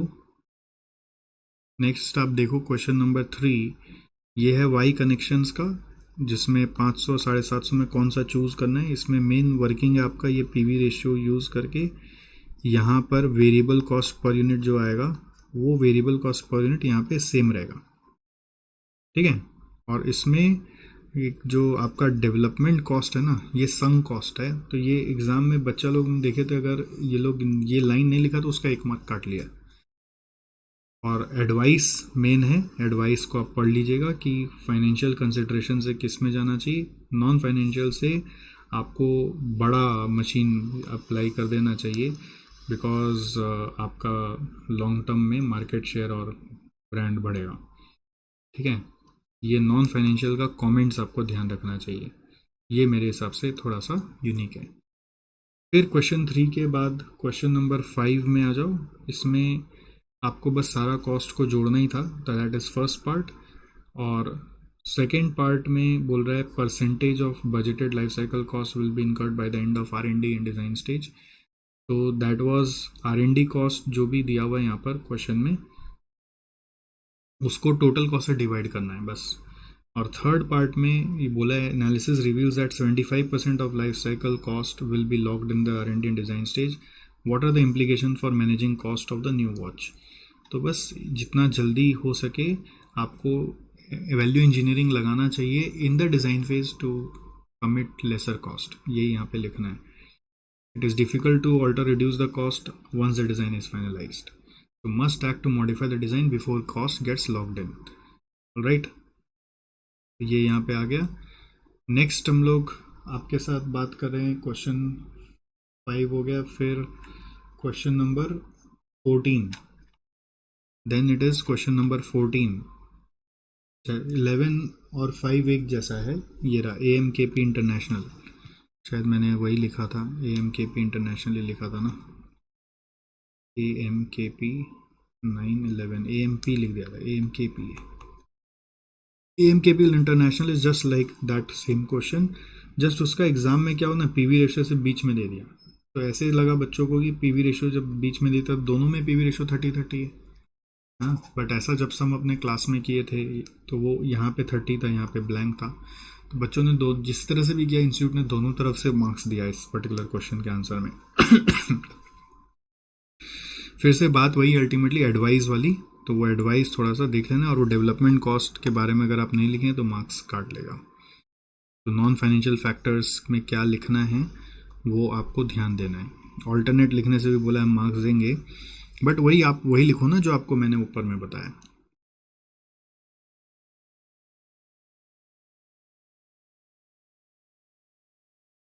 इसमें और भी बता दिए कि अगर आप ज़्यादा प्रोड्यूस करोगे तो हो सकता है ना कि आपके पास स्कैरसिटी ऑफ मटेरियल लेबर होगा, तो इसलिए फिर छोटा कैपेसिटी पे जाओ, ज़्यादा कैपेसिटी का मतलब मशीन लगा लोगे तो। फिर उसके बाद आपका क्वेश्चन नंबर 9 हो गया। 9 नंबर में आओ, 11 के बाद 9, 8 के बाद 9 देख लो। 9 नंबर में क्या है देखो, वो लाइफ साइकिल का इनिशियल कॉस्ट दिया हुआ है जो ईयर 0 का एनुअल ऑपरेटिंग कॉस्ट दिया हुआ है, और इसकी एक लाइफ बताई हुई है कि it is expected to last for 12 years. तो 12 ईयर्स का डिस्काउंटिंग फैक्टर भी दिया हुआ है विच इज़ 12% पर ईयर। सो उससे यहाँ पर 12 ईयर्स और 12% से आपका एक present value of operating cost आएगा, और उसमें इनिशियल कॉस्ट आप जोड़ेंगे तो टोटल लाइफ साइकिल कॉस्ट आ जाएगा। ठीक है, तो इसमें यही नया चीज़ था कि आपको प्रेजेंट वैल्यू को यूज़ करके अपना लाइफ साइकिल कॉस्ट पता करना है। फिर क्वेश्चन नंबर 10 में लाइफ साइकिल कॉस्ट में क्या क्या डिफरेंट टाइप ऑफ कॉस्ट हो सकते हैं, ये क्वेश्चन एग्जाम में अभी तक आया नहीं है, ऐसे मैट में एक छोटा सा पार्ट दिया हुआ है। तो अलग अलग फेज़ के क्या क्या कॉस्ट हो सकते हैं, यहाँ पे एक नया ही फेज़ बना दिया है और उसका कॉस्ट आपको दिया हुआ है, रखने के लिए है। वैसे ये मेरा वो कैरेक्टरिस्टिक और स्ट्रेटजीज वाला टेबल में भी डिस्कस किया हुआ था।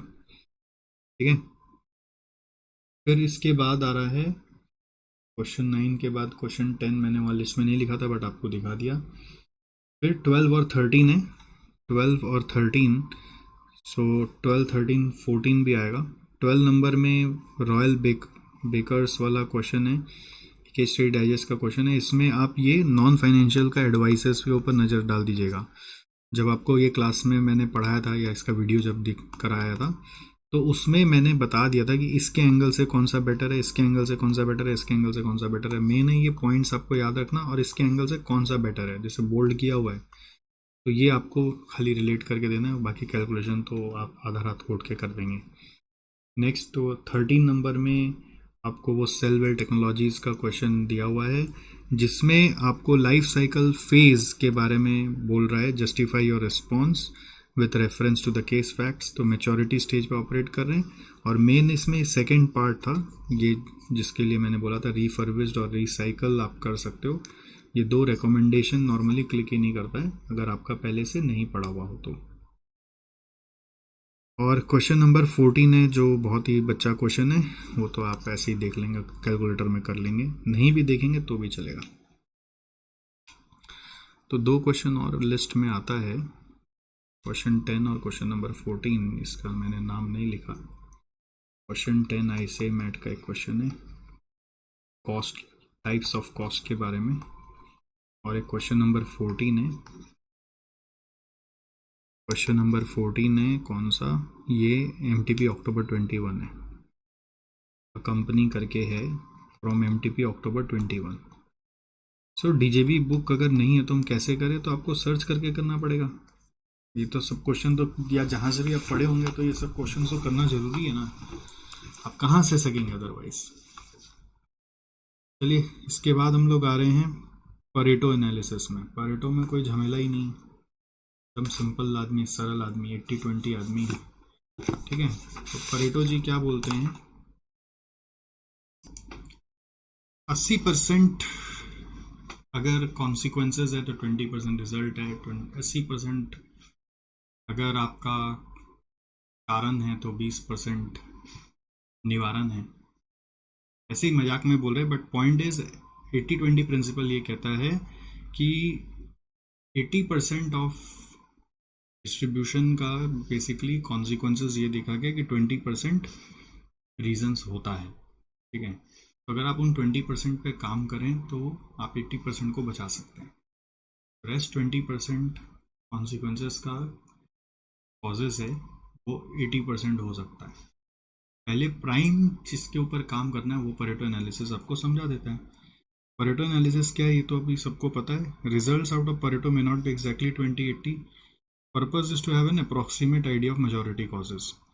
Periodical reviews of distribution is required. और breakdown of causes is very important. जितना ज़्यादा आप ब्रेकडाउन करेंगे उतना ज़्यादा आपको इन्फॉर्मेशन अच्छा मिलेगा। Avoid a general head like others. Application में इन्वेंटरी एनालिसिस पे आप यूज़ कर सकते हो उसको। कैसे इन्वेंटरी एनालिसिस में नंबर ऑफ आइटम्स जिसका कॉस्ट 80-20 के हिसाब से एनालाइज हो रहा है। मतलब 80% ऑफ आइटम ऐसा जिसका कॉस्ट 20% में गिर रहा है। 20% आइटम ऐसा जिसका कॉस्ट 80% पे गिर रहा है। 80% आइटम ऐसा जिसका कॉस्ट 20% ही है, उतना ध्यान नहीं देते हैं। बट 20% आइटम ऐसा है जिसका कॉस्ट 80% है तो उस पर ध्यान ज़्यादा देना है। फिर प्रोडक्ट प्रॉफिटेबिलिटी में 80% प्रोडक्ट ऐसा जिसका प्रॉफिट 20% ही आ रहा है, और 20% प्रोडक्ट ऐसा जिसका प्रॉफिट 80% आ रहा है। 20% प्रोडक्ट पे ज़्यादा ध्यान देना है। ऐसी कस्टमर पे सेम 80% कस्टमर जिससे 20% रेवेन्यू कमा रहे हैं या प्रॉफिट कमा रहे हैं, और बाकी 20% से 80% कमा रहे हैं, तो जिसमें कम कस्टमर से ज़्यादा कमा रहे हैं उस पर ज़्यादा ध्यान देना है। क्वालिटी कंट्रोल में 80% डिफेक्ट्स का कारण 20% कॉजेज देखा गया है, और 20% डिफेक्ट्स का कारण 80% है। तो कम कॉस्ट से ज़्यादा डिफेक्ट जो कंट्रोल हो जाएगा हम उस पर काम करेंगे। एक्टिविटी बेस्ड कॉस्टिंग पे कॉस्ट ड्राइवर और ओवरहेड कॉस्ट है। तो 20% ड्राइवर जो है वो 80% कॉस्ट को कंट्रोल करता है, और 80% ड्राइवर है जो 20% कॉस्ट को कंट्रोल कर रहा है। तो जो कम ड्राइवर से ज़्यादा कॉस्ट कंट्रोल हो सके उस पर काम करेंगे। Management actions using Pareto analysis, यही तो मेन है। कमेंट्स वगैरह जो है वो सब मेन है। तो पहला है कि अगर आपको दिख रहा है लो नंबर ऑफ प्रोडक्ट्स और कस्टमर्स यील्डिंग हाई प्रॉफिट्स, उसके लिए क्या मैनेजमेंट एक्शन होगा। मतलब जो कम कस्टमर्स आपके लिए ज़्यादा प्रॉफिट्स ला रहे हैं, जो कम कस्टमर्स आपके लिए ज़्यादा प्रॉफिट्स ला रहे हैं उसके लिए क्या एक्शन होगा। एलोकेट करो maximum resources to the models high revenue high contribution. क्या करो, allocate maximum resources to the models and high revenue और हाई कंट्रीब्यूशन आपको उससे लाना है। तो कोशिश करना है कि जिससे हाई रेवेन्यू और हाई कंट्रीब्यूशन आ रहा हो उसको ज़्यादा रिसोर्सेज दीजिए आप। या फिर ऐसा सोचिए कि जिससे आपका नंबर ऑफ कस्टमर कम है उससे रेवेन्यू यदि हाई आ रहा है तो हाई कंट्रीब्यूशन भी लाना है, उसके लिए मैक्सिमम रिसोर्सेज आपको एलोकेट करना है। ठीक है, तो रेवेन्यू और कंट्रीब्यूशन अगर दोनों हाई हाई है तो इसमें तो कोई सोचना ही नहीं है, उसके लिए मैक्सिमम रिसोर्स अलॉट कर दो। फिर आप देखेंगे नेक्स्ट, उससे मान लीजिए प्रॉफिट भी अगर हाई है, तीनों में हाई हाई मिल गया तो बेस्ट ही कस्टमर है ना वो, सबसे ज़्यादा ध्यान रखो। फिर for high number of products yielding low profits, मतलब ऐसा है कि रेवेन्यू आपका हाई है बट कंट्रीब्यूशन या प्रॉफिट लो है, तो उसके लिए क्या करेंगे। के लिए बोलेंगे कि भैया एक बार रिवीजन करो प्राइसिंग पॉलिसी का।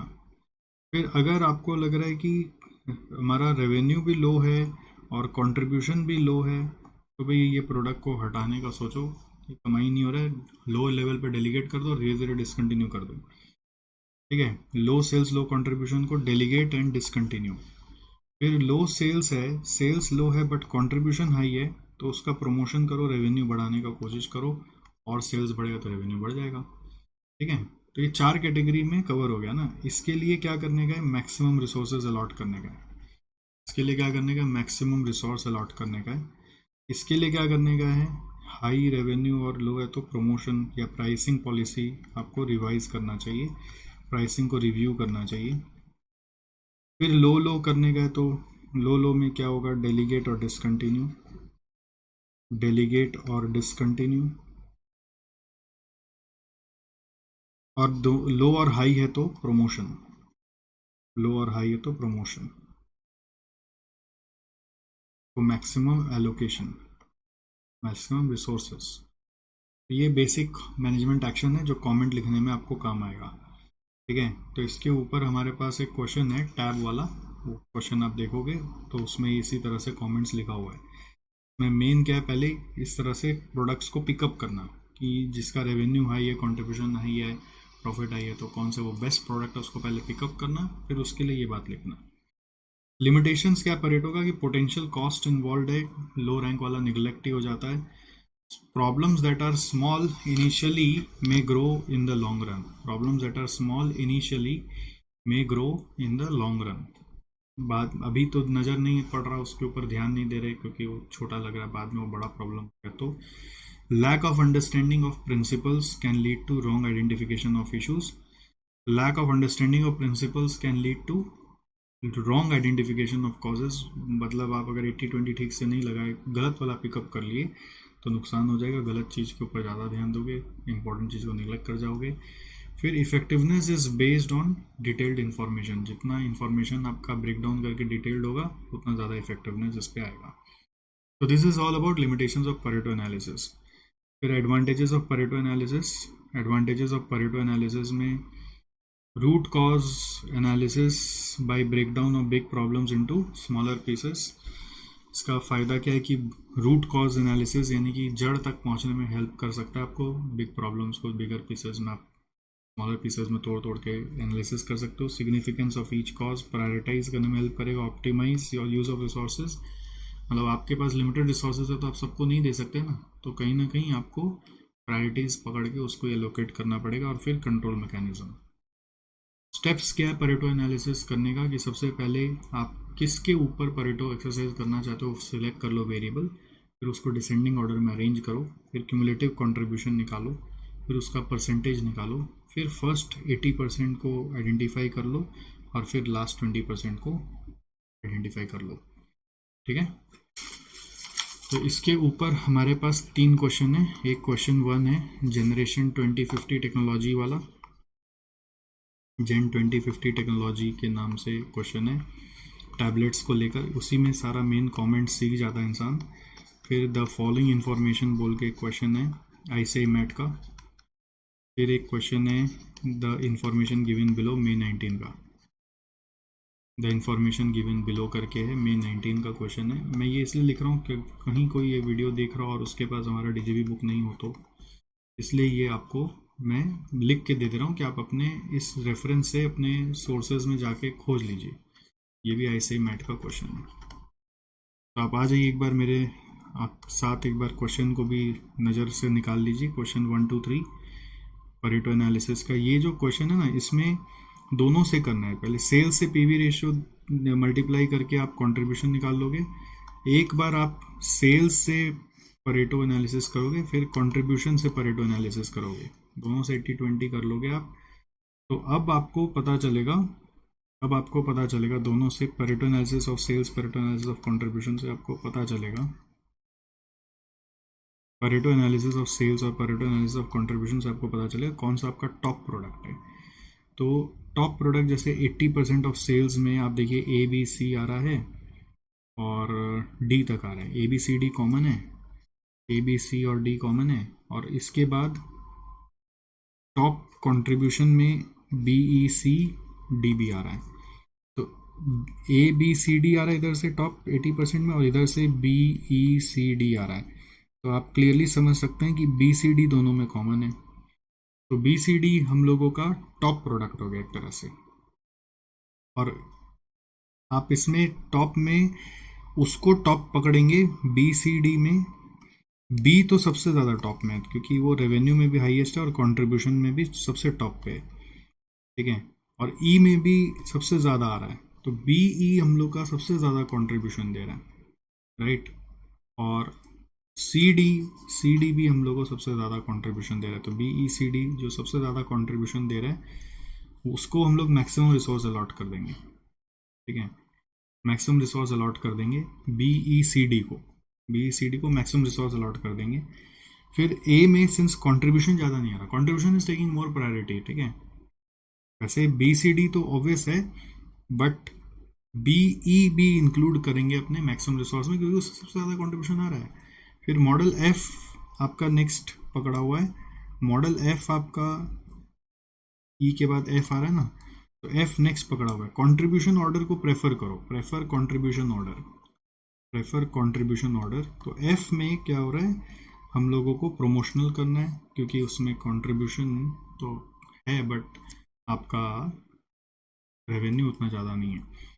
मॉडल ए में रेवेन्यू है बट कंट्रीब्यूशन नहीं आ रहा है, तो रिव्यू इट्स प्राइसिंग स्ट्रक्चर, और बाकी में आप डेलीगेट कर दो और ज़रूरत हो तो डिसकंटिन्यू कर दो। फिर क्वेश्चन 2 बहुत आसान सा है, उसमें हम लोग नहीं घुसेंगे। क्वेश्चन 3 भी आसान सा है, उसमें भी हम लोग नहीं घुसेंगे। क्वेश्चन 3 में आपको ये पूछा है business situations in which you recommend to apply Pareto analysis, उसमें आ गया ना वो ABC वाला, क्वालिटी कंट्रोल वाला, product profitability, inventory, customer profitability, तो वो आपका इसमें आ जाएगा। ठीक है, तो ये सब आपका एप्लीकेशन आ गया, और मेन है आपका ये थोड़ा सा कमेंट आप देख लीजिएगा एक बार, अगर आपने पहले देखा हुआ है तो बहुत अच्छी बात है, नहीं तो बस एक बार कमेंट सेक्शन देख लीजिएगा। आपका सारा फोकस होना चाहिए प्रैक्टिकल्स भी देखते समय, उसका हम कमेंट्स को एक बार रिव्यू कर लें। हो गया ये परेटो खत्म, चलिए आइए next, and the last one is environmental management accounting. So in case of environmental management accounting, what is happening here is you have to first focus on areas of application. This is important, areas of application. environmental management accounting में areas of application important है। ये question 1 में आया हुआ है, शानदार bangle बोल के क्वेश्चन ऐसे मैट का, उसमें एरियाज ऑफ एप्लीकेशन के बारे में कमेंट में स्टार्टिंग में बैकग्राउंड बनाते समय आपको लिखना है। ठीक है, तो area of application is product pricing, budgeting, performance appraisal, calculating cost, performance targets, profitability, revaluation of products, redesigning the process, तो ये सब चीज़ों में ये हेल्प कर रहा है। सेकेंड, आपको इन्वायरमेंटल इन्फॉर्मेशन के ऊपर ऐसे जनरल नॉलेज लेना है तो ले लीजिए, अभी तक इस पर कोई क्वेश्चन है तो मैं नहीं जा रहा हूँ, बट एक बार आप नज़र से निकाल लीजिए। कॉस्ट इंपॉर्टेंट है, इसके ऊपर क्वेश्चंस काफ़ी सारे हैं, ये पूरा आपको याद रखना है। As per US environmental protection agency, conventional cost, जो आपका इन्वायरमेंटल कॉस्ट में कन्वेंशनल मीनिंग है वो है रॉ मटेरियल वेस्ट और एनर्जी वेस्ट का कॉस्ट। हिडन कॉस्ट जो ओवरहेड्स के अंदर हिडन है, जैसे कि कोई इन्वायरमेंटल टैक्सेस, वॉलंटरी कॉस्ट, मतलब हो गया कि कोई आप इन्वायरमेंट के लिए कोई एक इनिशिएटिव लिए थे वॉलंटरली जो फोर्सिबली नहीं किया गया था, तो वो सब ओवरहेड्स में घुसा दिया जाता है। Contingent costs which will accrue only if you make a default, that is cleanup cost, penalty, fines, injury damages। एक रिलेशनशिप और कॉर्पोरेट इमेज कॉस्ट जिसमें आप लाइसेंस, रिपोर्टिंग, ऑडिट, ये सब का कॉस्ट इनकर कर रहे हैं।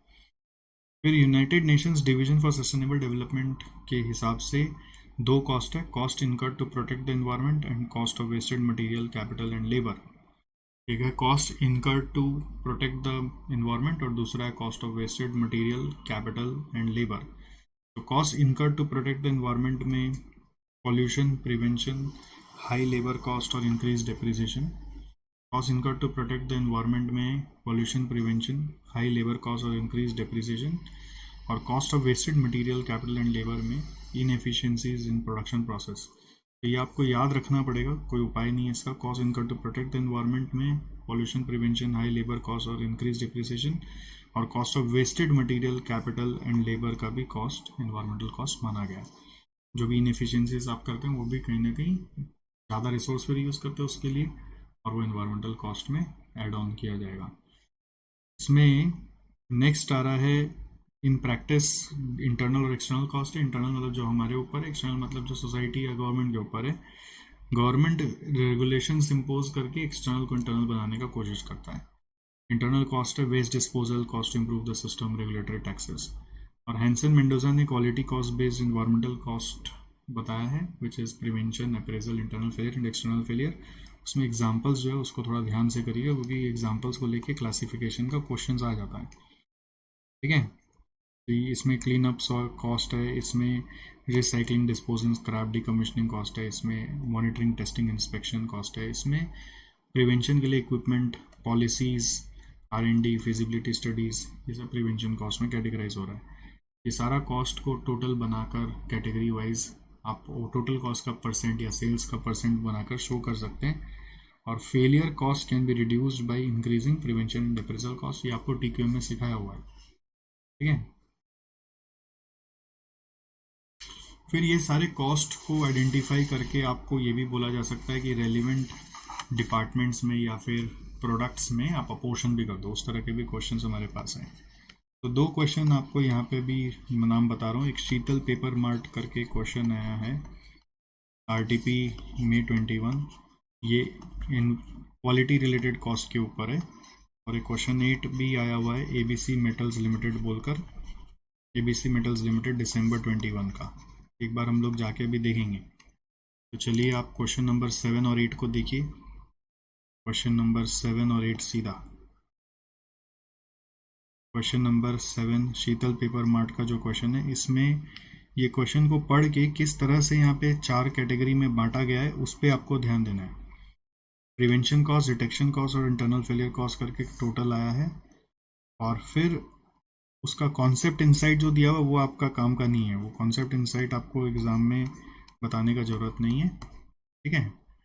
कॉन्सेप्ट इनसाइट आपको बताने का ज़रूरत नहीं, क्योंकि कॉन्सेप्ट इनसाइट मतलब ये कॉन्सेप्ट के बेस पे ये किया गया है।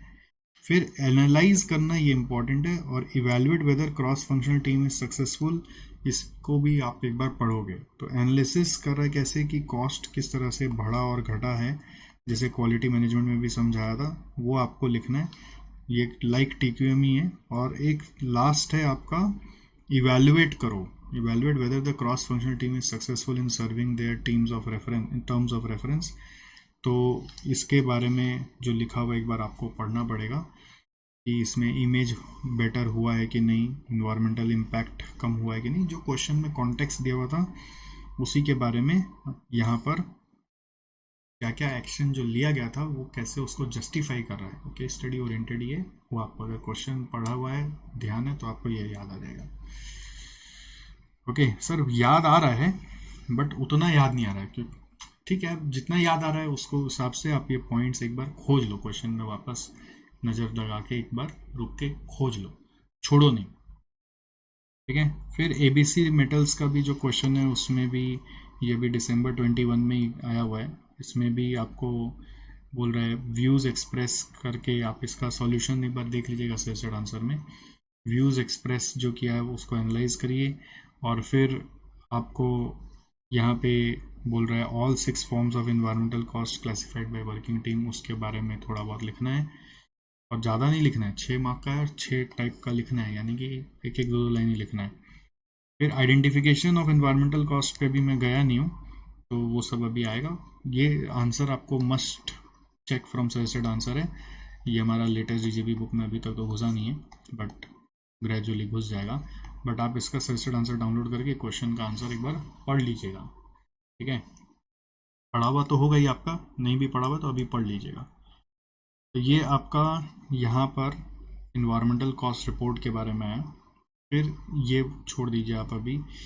EMA मेथोडोलॉजी में मेन है कॉस्ट को आइडेंटिफाई करो, ये जनरल बातचीत करने के लिए। फिर उस कॉस्ट को एलोकेट करो और कंट्रोल करो। आइडेंटिफाई करने के 4 टेक्निक्स है, चारों टेक्निक्स आपको याद रखने पड़ेंगे। Input output analysis, flow cost accounting, life cycle costing और activity based costing. Input output, flow cost, life cycle और एक्टिविटी बेस्ड कॉस्टिंग, ठीक है। इनपुट आउटपुट में क्या होता है, कितना इनपुट गया और कितना आउटपुट है, उसका difference is your loss, that is environmental cost. Flow cost accounting में आप पूरा फ्लो को स्टडी करते हैं कि कैसे इनपुट से आउटपुट अलग अलग स्टेजेस से होते हुए जा रहा है। नॉर्मली उसमें एक प्रोक्योरमेंट स्टेज होता है, फिर प्रोडक्शन स्टेज होता है, फिर स्टोरेज स्टेज होता है, फिर डिलीवरी स्टेज होता है। तो हर स्टेज का फ्लो को स्टडी करते हुए पता लगाते हैं कहाँ लॉसेज हो रहा है। लाइफ साइकिल कॉस्टिंग में पूरा प्रोडक्ट लाइफ साइकिल में कितना कॉस्ट हम लोग का आ रहा है, उसमें क्लीन अप कॉस्ट, जो पोस्ट प्रोडक्ट लाइफ आता है वो सब भी इंक्लूड हो जाता है। और R&D कॉस्ट जो बिफोर लॉन्चिंग ऑफ प्रोडक्ट होता है वो भी इंक्लूड हो जाता है। इससे हमें फ़ायदा क्या मिलता है कि हम प्रोडक्ट का डिफरेंट लाइफ साइकिल भी जान पाते हैं, और लाइफ साइकिल पे क्या क्या कॉस्ट लग रहा है वो भी जान पाते हैं। हम अपने हिसाब से भी लाइफ साइकिल को कस्टमाइज कर सकते हैं, raw material stage, manufacturing stage, distribution stage. TQM can reduce life cycle environmental cost. Activity, अब ये सब पॉइंट्स आपको लिखना है, मतलब आप खाली अपना मन से नहीं लिख सकते हैं, मैंने अब समझाया। बट लिखने के लिए track the cost over product life cycle, जैसे कि मैंने बोला वही 1 क्लीन अप कॉस्ट या rehabilitation cost at the end of life of the project. फिर the stages of life cycle can be customized, ये भी आपको बोलना है। फिर आपको बोलना है एग्जाम्पल बोलना है, material stage, manufacturing stage, distribution stage. फिर TQM can reduce life cycle environment cost, ये भी आपको बोलना है। एक्टिविटी बेस्ड कॉस्टिंग में एलोकेट कर देता है cost to different cost centres using cost drivers. और example of cost drivers can be volume of emissions और waste, toxicity of waste, volume of emission treated, ये भी एग्जाम्पल दे के आंसर क्लोज होगा। ठीक है, ये सारे मेथड्स म्यूचुअली एक्सक्लूसिव नहीं है कि एक लगा तो दूसरा नहीं लगेगा, आप मल्टीपल मेथड्स भी अपने ऑर्गेनाइजेशन में लगा सकते हैं। कॉस्ट कंट्रोल करने के लिए क्या तरीका है, पहला ट्रैक करो, आइडेंटिफाई करो, फिर measures take measures to control the cost. The measure to control cost depends on nature of process and resources available with the company. आप कैसे कंट्रोल करोगे वो तो आपका रिसोर्सेज और नेचर ऑफ प्रोसेस पर डिपेंड करेगा। तो नॉर्मली पैरामीटर्स क्या है आपका कंट्रोल करने का, वेस्ट को कंट्रोल करोगे, वाटर को कंट्रोल करोगे, एनर्जी, ट्रांसपोर्ट एंड ट्रैवल, और कंज्यूमेबल्स एंड रॉ मटेरियल्स। इसके ऊपर हमारे पास काफ़ी सारा डिस्कशन होता है। एक क्वेश्चन 2 CNB ऑयल बोलकर है, जो इसी के ऊपर एक डेडिकेटेड क्वेश्चन इंस्टीट्यूट ने बनाया है, इसे मैट, बट उसके अंदर ऑयल वाला जो केस स्टडी है उसके हिसाब से कुछ कुछ पॉइंट्स लिखा हुआ है एक एक के अंदर, और अब मैंने यहाँ पर उसी में से कुछ कुछ पॉइंट्स यहाँ पर उठा के आपके हेल्प के लिए डाल दिए, जो आपको अपने आंसर्स में लिखना है। वेस्ट कैसे आइडेंटिफाई होगा, इनपुट आउटपुट अप्रोच से, कितना इनपुट से कितना आउटपुट है, उसको मास बैलेंस अप्रोच बोलते हैं। और फिर cost saving approaches to produce, आपको पता करना पड़ेगा कि कैसे वेस्ट कम हो और किस तरह से वेस्ट का भी हम रिसाइकलिंग या ट्रीटमेंट कर सकें। वाटर का कॉस्ट अवेयरनेस फैलाकर कॉस्ट कम किया जा सकता है, और ऑप्टिमाइज़ करना पड़ेगा वाटर कंजम्पशन को, कैसे फिर रीयूज़ कर सकते हैं अपने वाटर को, और फिर किस तरह से रेन वाटर वगैरह हार्वेस्ट कर सकते हैं। एनर्जी को लेकर रिन्यूएबल रिसोर्सेज में जाना चाहिए, LED 5 star rated equipments, energy monitoring system लगाना चाहिए कहाँ ज़्यादा कंज्यूम हो रहा है। ट्रांसपोर्ट एंड ट्रैवल में fuel efficient vehicles, track extra distance, GPS tracking system से आप शॉर्टेस्ट रूट के ऊपर काम कर सकते हैं। कंज्यूमेबल एंड रॉ मटेरियल में ऐसा मटेरियल्स और कंज्यूमेबल्स लाइए जो रिफर्बिश हो जाए या फिर रीयूज़ हो जाए, जैसे print cartridge, recycle. Monitoring the usage, सब में मॉनिटरिंग बहुत इंपॉर्टेंट है, बिकॉज उसके बिना कंट्रोल होएगा ही नहीं। Reasons for controlling the environmental cost, एक तो गुडविल के लिए, एक तो पब्लिक इमेज के लिए, और एक रेगुलेशन से बचने के लिए। ठीक है, एडवांटेजेस एंड डिसएडवांटेजेस ये भी आपको याद रखना है। एडवांटेज है पब्लिक इमेज बेटर होगा, रेवेन्यू बढ़ेगा, कॉस्ट कम होगा, और आप कार्बन क्रेडिट्स को सेल करके भी कमा सकते हो, एडिशनल इनकम का जरिया है। डिसएडवांटेज क्या है, कॉस्ट ऑफ कंप्लायंसेज और इम्प्रूवमेंट ऑफ प्रोसेसेस का कॉस्ट बहुत ज़्यादा है, फाइन्स बहुत ज़्यादा लग जाता है फेलियर हुआ तो, कॉस्ट एलोकेशन कई बार करने में दिक्कत होता है, और एक अलग बर्डन है टॉप मैनेजमेंट के ऊपर कि इसका भी ध्यान रखो। सक्सेस ऑफ EMA अगर आप कर लिए तो it will imply public image better हो जाएगा, इन्वायरमेंटल इम्पैक्ट एडेड कम हो जाएगा तो इम्प्रूव्ड हो गया, और इन्वायरमेंटल कॉस्ट कंट्रोल होगा, तो प्रोडक्ट प्रॉफिटेबिलिटी भी बढ़ेगा आपका, राइट। तो इसके ऊपर और 4 क्वेश्चन है, क्वेश्चन 3, क्वेश्चन 4, क्वेश्चन 5, क्वेश्चन 6। तो क्वेश्चन 3 हमारा एक प्रैक्टिकल क्वेश्चन है, फर्टिलाइजर कंपनी, और 4 इसी के जैसा है, एक्सेल लिमिटेड। एक्सेल लिमिटेड वाला मई 19 में आया हुआ है, और ये आपका MTP अगस्त 18 का क्वेश्चन है, जो ISA मैट में भी आपको मिल जाएगा।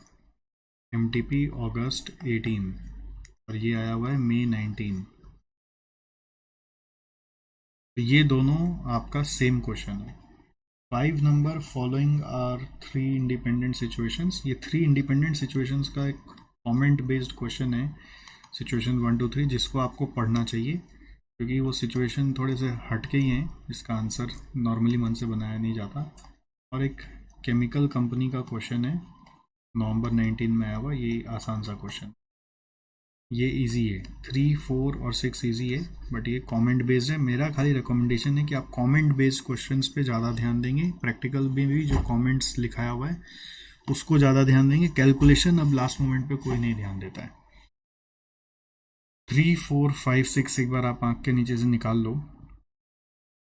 क्वेश्चन नंबर 3 आपको ध्यान होगा, इसमें आपको प्रॉफिटेबिलिटी अंडर ओरिजिनल कॉस्ट और एक्टिविटी बेस्ड मेथोडोलॉजी में कॉस्ट ऑफ मटेरियल तो सारे दिए हुए ही हैं, और फिर आपको कॉस्ट ऑफ डायरेक्ट लेबर आपको लेना है, ठीक है, और cost allocation to grade A और ग्रेड B आपको करना है, alright. Cost allocation to grade A grade B आपको करना है। तो ये मटेरियल कॉस्ट 90 रुपीज़ दिया हुआ है और इसको ग्रेड ए बी में बांटना है, जैसे ए और बी में, तो 90 को बांटना है, मटेरियल कॉस्ट 30 और 70 होगा, 90 का 30% 27, 90 का 70% 63, लाइक दिस। ऐसे डायरेक्ट लेबर बटेगा और फिर ओवरहेड्स के बारे में जैसे क्वेश्चन बोला है उसको फॉलो करोगे, इक्वली बांटने बोला हुआ, आप देख लीजिए। और सेकेंड केस में यही ओवरहेड्स आपका एक्टिविटी बेस्ड कॉस्टिंग अप्रोच से थोड़ा डिफरेंट तरीका से बट रहा है, जो ये यहाँ पे दिया हुआ है, तो उसके कारण प्रॉफिट में क्या इम्पैक्ट आ गया। फिर आपका की टेक अवेज यानी benefits of environmental management accounting, जो एकदम स्टार्टिंग में बोला था, प्रोडक्ट प्रॉफिटेबिलिटी, कॉस्ट रिडक्शन, नया प्राइसिंग और फेजिंग आउट भी आप सोच सकते हो कि जिससे मेरे को ज़्यादा फ़ायदा नहीं हो रहा मैं उस प्रोडक्ट को हटा दूंगा। इन्वेस्टमेंट डिसीजंस इन प्रोडक्ट भी आप सोच सकते हो। फिर एक्सेल लिमिटेड वाला क्वेश्चन भी उसी तरीके का है, बट उसका भी ये कैलकुलेशन में कोई माथापच्ची नहीं है, एनालाइज द डिफरेंस में भी माथापच्ची नहीं है। Recommend and explain 4 management accounting techniques, input output, ABC, life cycle, low cost accounting, why in management of environmental cost has become increasingly important, goodwill, brand image और रेगुलेशंस। इस तरह से आपको पॉइंट्स रटना है और आंसर लिखना है, ठीक है। नेक्स्ट आ जाइए, ये सिचुएशंस का था, यहाँ पर ये सिचुएशन को आप पढ़ लीजिएगा। पहला सिचुएशन में था कि ये chlorofluorocarbon in the production of chemical use कर रहा है, यूजिंग, इसमें सिचुएशन नंबर 1 में why Vasco stopped using chlorofluorocarbon, क्योंकि इसका कोई इन्वायरमेंटल इम्पैक्ट था, तो बचा लिया अपने आप को प्रोएक्टिवली। गवर्नमेंट रेगुलेशंस अगर आते, लाइसेंसेस के इशू आते, फाइन वाइन आ जाता, तो अवॉइड कर लिया और कॉम्पिटिटिव एडवांटेज आ जाएगा उसके ऊपर। सब्सिक्वेंट लेजिस्लेशन से अपने आप को बचा लिया, स्ट्रेटेजिकली सक्सेस कर लिया। रिस्क एक्सपोजर का नाम है यहाँ पर, किस तरह का रिस्क से एक्सपोज है, एनवायरमेंटल रिस्क। फिर यहाँ पे तीसरा, फोकसिंग ऑन एनवायरमेंटल सस्टेनेबिलिटी, क्या उसको अपॉर्चुनिटी प्रोवाइड किया, तो फोकस करने से वो अपना कॉस्ट कम कर पाया एनवायरमेंटल रिलेटेड, और फिर अब उसके पास एक नया कमाई का अपॉर्चुनिटी भी आ जाएगा कि वो पेटेंटेड करा के उसका इनकम सोर्स जनरेट कर सकता है और कार्बन क्रेडिट बचा होगा उससे भी सेल करके कमा सकता है।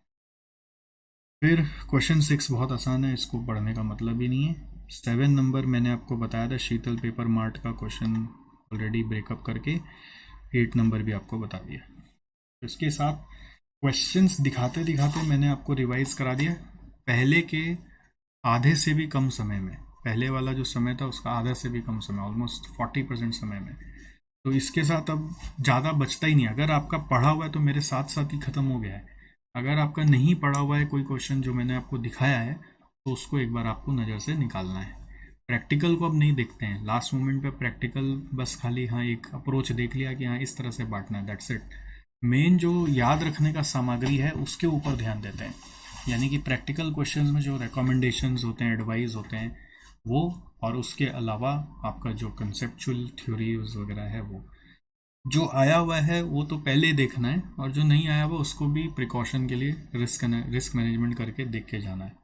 कोशिश ऐसा करना चाहिए कि आप 1.5 दिन का जो समय है आपके पास, उस 1.5 दिन का समय में भी जो जो चीज़ आपको थोड़ा सा दिक्कत देता है याद रखने में, उसको एक बार और देखना है। तो हम लोग क्या करते हैं, कोशिश करके ये पूरा चीज़ को इस तरह से ख़त्म करते हैं कि हमारे पास लास्ट जो नेक्स्ट डे सुबह होता है उसका 3-4-5 घंटा जो बचे, वो 4-5 घंटा पूरा बचा लें पूरा हाथ में, वो 4-5 घंटा पूरा हाथ में बचा के एक बार फिर से हर चैप्टर का हम इस तरह से क्वेश्चंस का जो लिस्ट मैंने मार्क किया जगह जगह पर, या फिर जो पॉइंट्स मैंने पढ़ा है, एक बार फिर से हम पलट के जाएं, जिससे और रिफ्रेश्ड होगा हमारे माइंड में, और हम जाते एग्ज़ाम में रेडिली जो जो रिलेटेड चीज़ आया उसको अटेम्प्ट कर पाएंगे।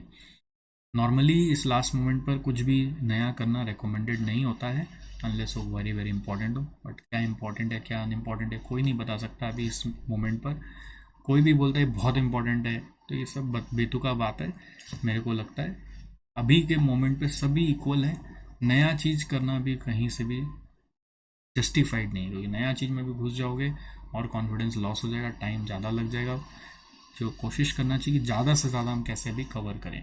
अब उसके बाद सब कुछ कर करा के टाइम बचा हुआ है, तो फिर नया चीज़ देख लिया, मतलब सब कुछ करा लिया, हैप्पीली एकदम एग्ज़ाम हॉल में जा रहे हैं, रास्ता में ट्रैवल कर रहे थे तो नया चीज़ भी एक दो उठा के घुमा लिया, तब ठीक है, कोई प्रॉब्लम नहीं है। बट पहला गोल ये होना चाहिए जो पढ़ा हुआ है उसको हम कितना अच्छा से रिकलेक्ट कर पा रहे हैं। ठीक है, चलिए फिर मिलते हैं नेक्स्ट चैप्टर में। अच्छा, इस इन्वायरमेंटल मैनेजमेंट अकाउंटिंग में आप एक बार आइए, उसमें मैं आपको एक चीज़ दिखाना चाह रहा हूँ। ये जो पार्ट है ना अभी बहुत इम्पोर्टेंट होता चला जा रहा है एग्ज़ाम के एंगल से।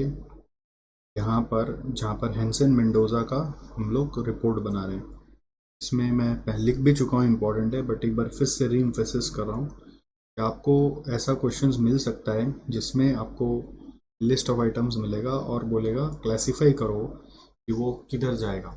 ये मेरे को लग रहा है कि थोड़ा इम्पोर्टेंट है आपके लिए कि आप आइटम्स को अच्छे से पढ़ें। ये जो आइटम्स है ना ये अच्छे से पढ़ें, क्योंकि कुछ कुछ जगह मिक्सिंग हो जाता है। फॉर एग्जाम्पल जैसे आपको बोला रिसाइकलिंग ऑफ स्क्रैप, वो किधर जाएगा? Recycling of scrap, recycling of scrap इधर जाएगा। ये यहाँ पे अपडेट कर लीजिए, आप अपना हाथ से लिख लीजिए, वो इधर आएगा। ये लिखा हुआ भी है बट रिसाइकलिंग ऑफ स्क्रैप इधर आएगा। बट अगर बोले प्रोडक्ट का रिसाइकलिंग हो रहा है तो प्रोडक्ट का रिसाइकलिंग को प्रिवेंशन माना गया है। रिसाइकलिंग ऑफ प्रोडक्ट ये प्रिवेंशन है। इससे क्या होगा? फ्यूचर में इन्वायरमेंट के लिए स्क्रैप जनरेट ही कम होगा। ठीक है, रिसाइकलिंग ऑफ स्क्रैप, स्क्रैप आने के बाद उसका treatment is internal failure, but product का रिसाइकलिंग यहाँ पर है। ठीक है, फिर जैसे ध्यान क्या रखना है कि ऑडिट अगर बोल दे कभी इन्वायरमेंटल ऑडिट, तो मैंने पहले भी बोला है, ये वापस बोल रहा हूँ, इसमें मिस्टेक हो जाता है कि आप प्रिवेंशन कॉस्ट भी डाल देते हैं बट ऑडिट हमारा अप्रेजल कॉस्ट है। अच्छा, एक और चीज़ इसमें बताना था, जैसे मान लीजिए हम लोग कोई सर्टिफिकेशन के लिए खर्चा कर रहे हैं, सर्टिफिकेशन लेने के लिए खर्चा कर रहे हैं, वो सर्टिफिकेशन लेने के लिए जो खर्चा वो कहाँ जाएगा? आप सोचो एक बार। अगर आप नहीं जानते हो, नहीं मेरे से सुने हो ना, तो सर्टिफिकेशन कॉस्ट आप जनरली अप्रेजल में डालते हो। बट सर्टिफिकेशन क्या होता है ना, गड़बड़। जैसे अप्रेजल क्या होता है पहले ये समझो, अप्रेजल होता है ड्यूरिंग द प्रोसेस। ठीक है, प्रिवेंशन होता है बिफोर। सर्टिफिकेशन क्या हम ड्यूरिंग द प्रोसेस लेते हैं? नहीं, बिफोर। अपना बिजनेस को एक सर्टिफिकेट दिलवा दें अगर प्रोसेस को, तो हमारा सर्टिफिकेशन को हम प्रोडक्ट पे अगर छाप दें तो हमारा प्रोडक्ट पे रिलायबिलिटी बढ़ जाएगा। इसलिए सर्टिफिकेशन कॉस्ट आपका प्रिवेंशन कॉस्ट है। ठीक है, अब क्वेश्चन आ रहा है, मान लो सर्टिफिकेशन का एक फीस लगा, अब उस सर्टिफिकेशन के लिए कोई जो डेजिग्नेटेड अथॉरिटी है, उनके जो इंस्पेक्टर्स हैं वो आए हमारे शहर में, उनको रुकवाया गया किसी लॉज में। तो सर्टिफिकेशन के चक्कर में जो इंस्पेक्टर्स आए उनको लॉज में रुकवाया गया, उसका खर्चा बियर किया गया, उनका ट्रैवलिंग कॉस्ट, लॉजिंग कॉस्ट, वो कॉस्ट कहाँ जाएगा?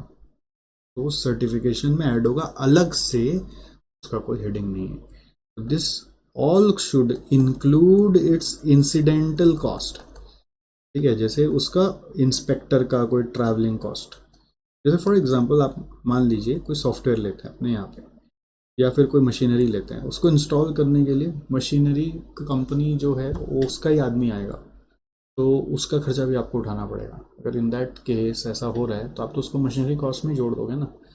तो जो मेन कॉस्ट है उसी का इंसिडेंटल कॉस्ट का अलग से हेडिंग नहीं चाहिए। ठीक है, लॉजिंग ऑफ इंस्पेक्टर ऐसा लिखा हुआ है, तो इंस्पेक्टर से इंस्पेक्ट वर्ड माइंड में क्लिक करेगा और आप बोलेंगे अप्रेजल, इंस्पेक्शन माने तो अप्रेजल होता है, नहीं। अगर सर्टिफिकेशन के लिए इंस्पेक्टर आया और उसको रिक्वाया गया कहीं, तो सर्टिफिकेशन कॉस्ट में उसको जोड़ना है, अलग से उसको नहीं लेना है। ठीक है, अब जैसे मान लीजिए एक एक्सटर्नल फेलियर कॉस्ट में एक पॉइंट आ रहा है, पेनल्टी देना है सरकार को। एक्सटर्नल फेलियर है कि हम लोगों ने किसी भी तरीके का कोई डिस्चार्ज गलती तरीके से कर दिया तो सरकार ने पेनल्टी लगा दी। तो पेनल्टी को रोकने के लिए उसका इंसिडेंटल कॉस्ट आ गया कि कोर्ट में केस किया गया और उसका लीगल फीस, कोर्ट फीस लग गया। तो it will include the court fees, अगर कुछ है तो कोर्ट या लीगल केस फीस की पेनल्टी को थोड़ा कम करवाया जाए, इस तरह से, समझ गए। और अगर पेनल्टी को रुकवाने के लिए कोई और लॉयर वगैरह को बुलाकर उसका भी एकोमोडेशन वगैरह कराया गया तो वो भी इस पेनल्टी के साथ जुड़ेगा, समझ गए। तो ये भी चीज़ ध्यान रखना है। इस स्टेटमेंट को एनवायरमेंटल कॉस्ट रिपोर्ट भी बोलते हैं, इसको कॉमन साइज स्टेटमेंट भी बोल सकते हैं। कॉमन साइज स्टेटमेंट ऐसे फाइनेंशियल स्टेटमेंट का एनालिसिस को भी बोला जाता है। कॉमन साइज स्टेटमेंट बेसिकली खासियत क्या होता है, ये आपका प्रीवियस ईयर को करंट ईयर से कंपेयर करता है।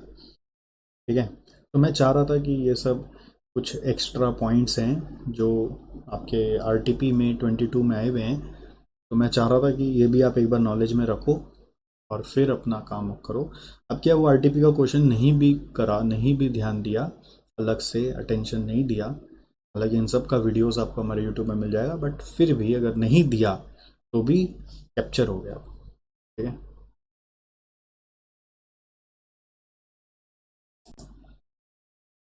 इसी में एक चीज़ और समझना है कि आपको जैसे कॉस्ट ऑफ क्वालिटी में मैंने पढ़ाया था, कॉस्ट ऑफ क्वालिटी में कॉन्सेप्ट पढ़ाया था, there are two cost of conformance और कॉस्ट ऑफ नॉन कन्फॉर्मेंस। याद आ रहा है ऐसा? कॉस्ट ऑफ कन्फॉर्मेंस और एक है cost of non conformance. Cost of conformance में है प्रिवेंशन और अप्रेजल,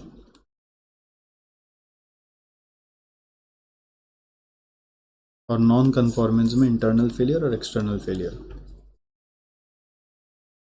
ठीक है, तो ये आपको एक और सिखाया था कि there is something called as optimum cost of quality, जहाँ पर कॉस्ट ऑफ कन्फॉर्मेंस और नॉन कन्फॉर्मेंस आपका इंटरसेक्ट करता है। इंटरसेक्शन पॉइंट पे अपने बोलते हैं जो कॉस्ट लग रहा है हमारा, वो कॉस्ट है ऑप्टिमम कॉस्ट ऑफ क्वालिटी। याद है? और यहाँ पे था आपका एक कॉन्सेप्ट कि ये जो है ये टॉलरेबल डिफेक्ट्स है, इतना जो डिफेक्ट्स आ रहा है ये टॉलरेबल डिफेक्ट्स है, टॉलरेबल डिफेक्ट्स हैं। तो ये इंटरसेक्शन पॉइंट का कॉन्सेप्ट आप you can use here also कि इन्वायरमेंटल में भी एक प्रिवेंशन कॉस्ट है, अप्रेजल कॉस्ट है, इंटरनल फेलियर, एक्सटर्नल फेलियर है, तो हम कितना इन्वायरमेंट प्रोटेक्शन के लिए खर्चा करेंगे। तो this same concept can be used, this same concept can be used in environmental quality cost also, यानी कि ये वाला, this can be used in environmental management accounting, where we can say that there would be some optimum level of cost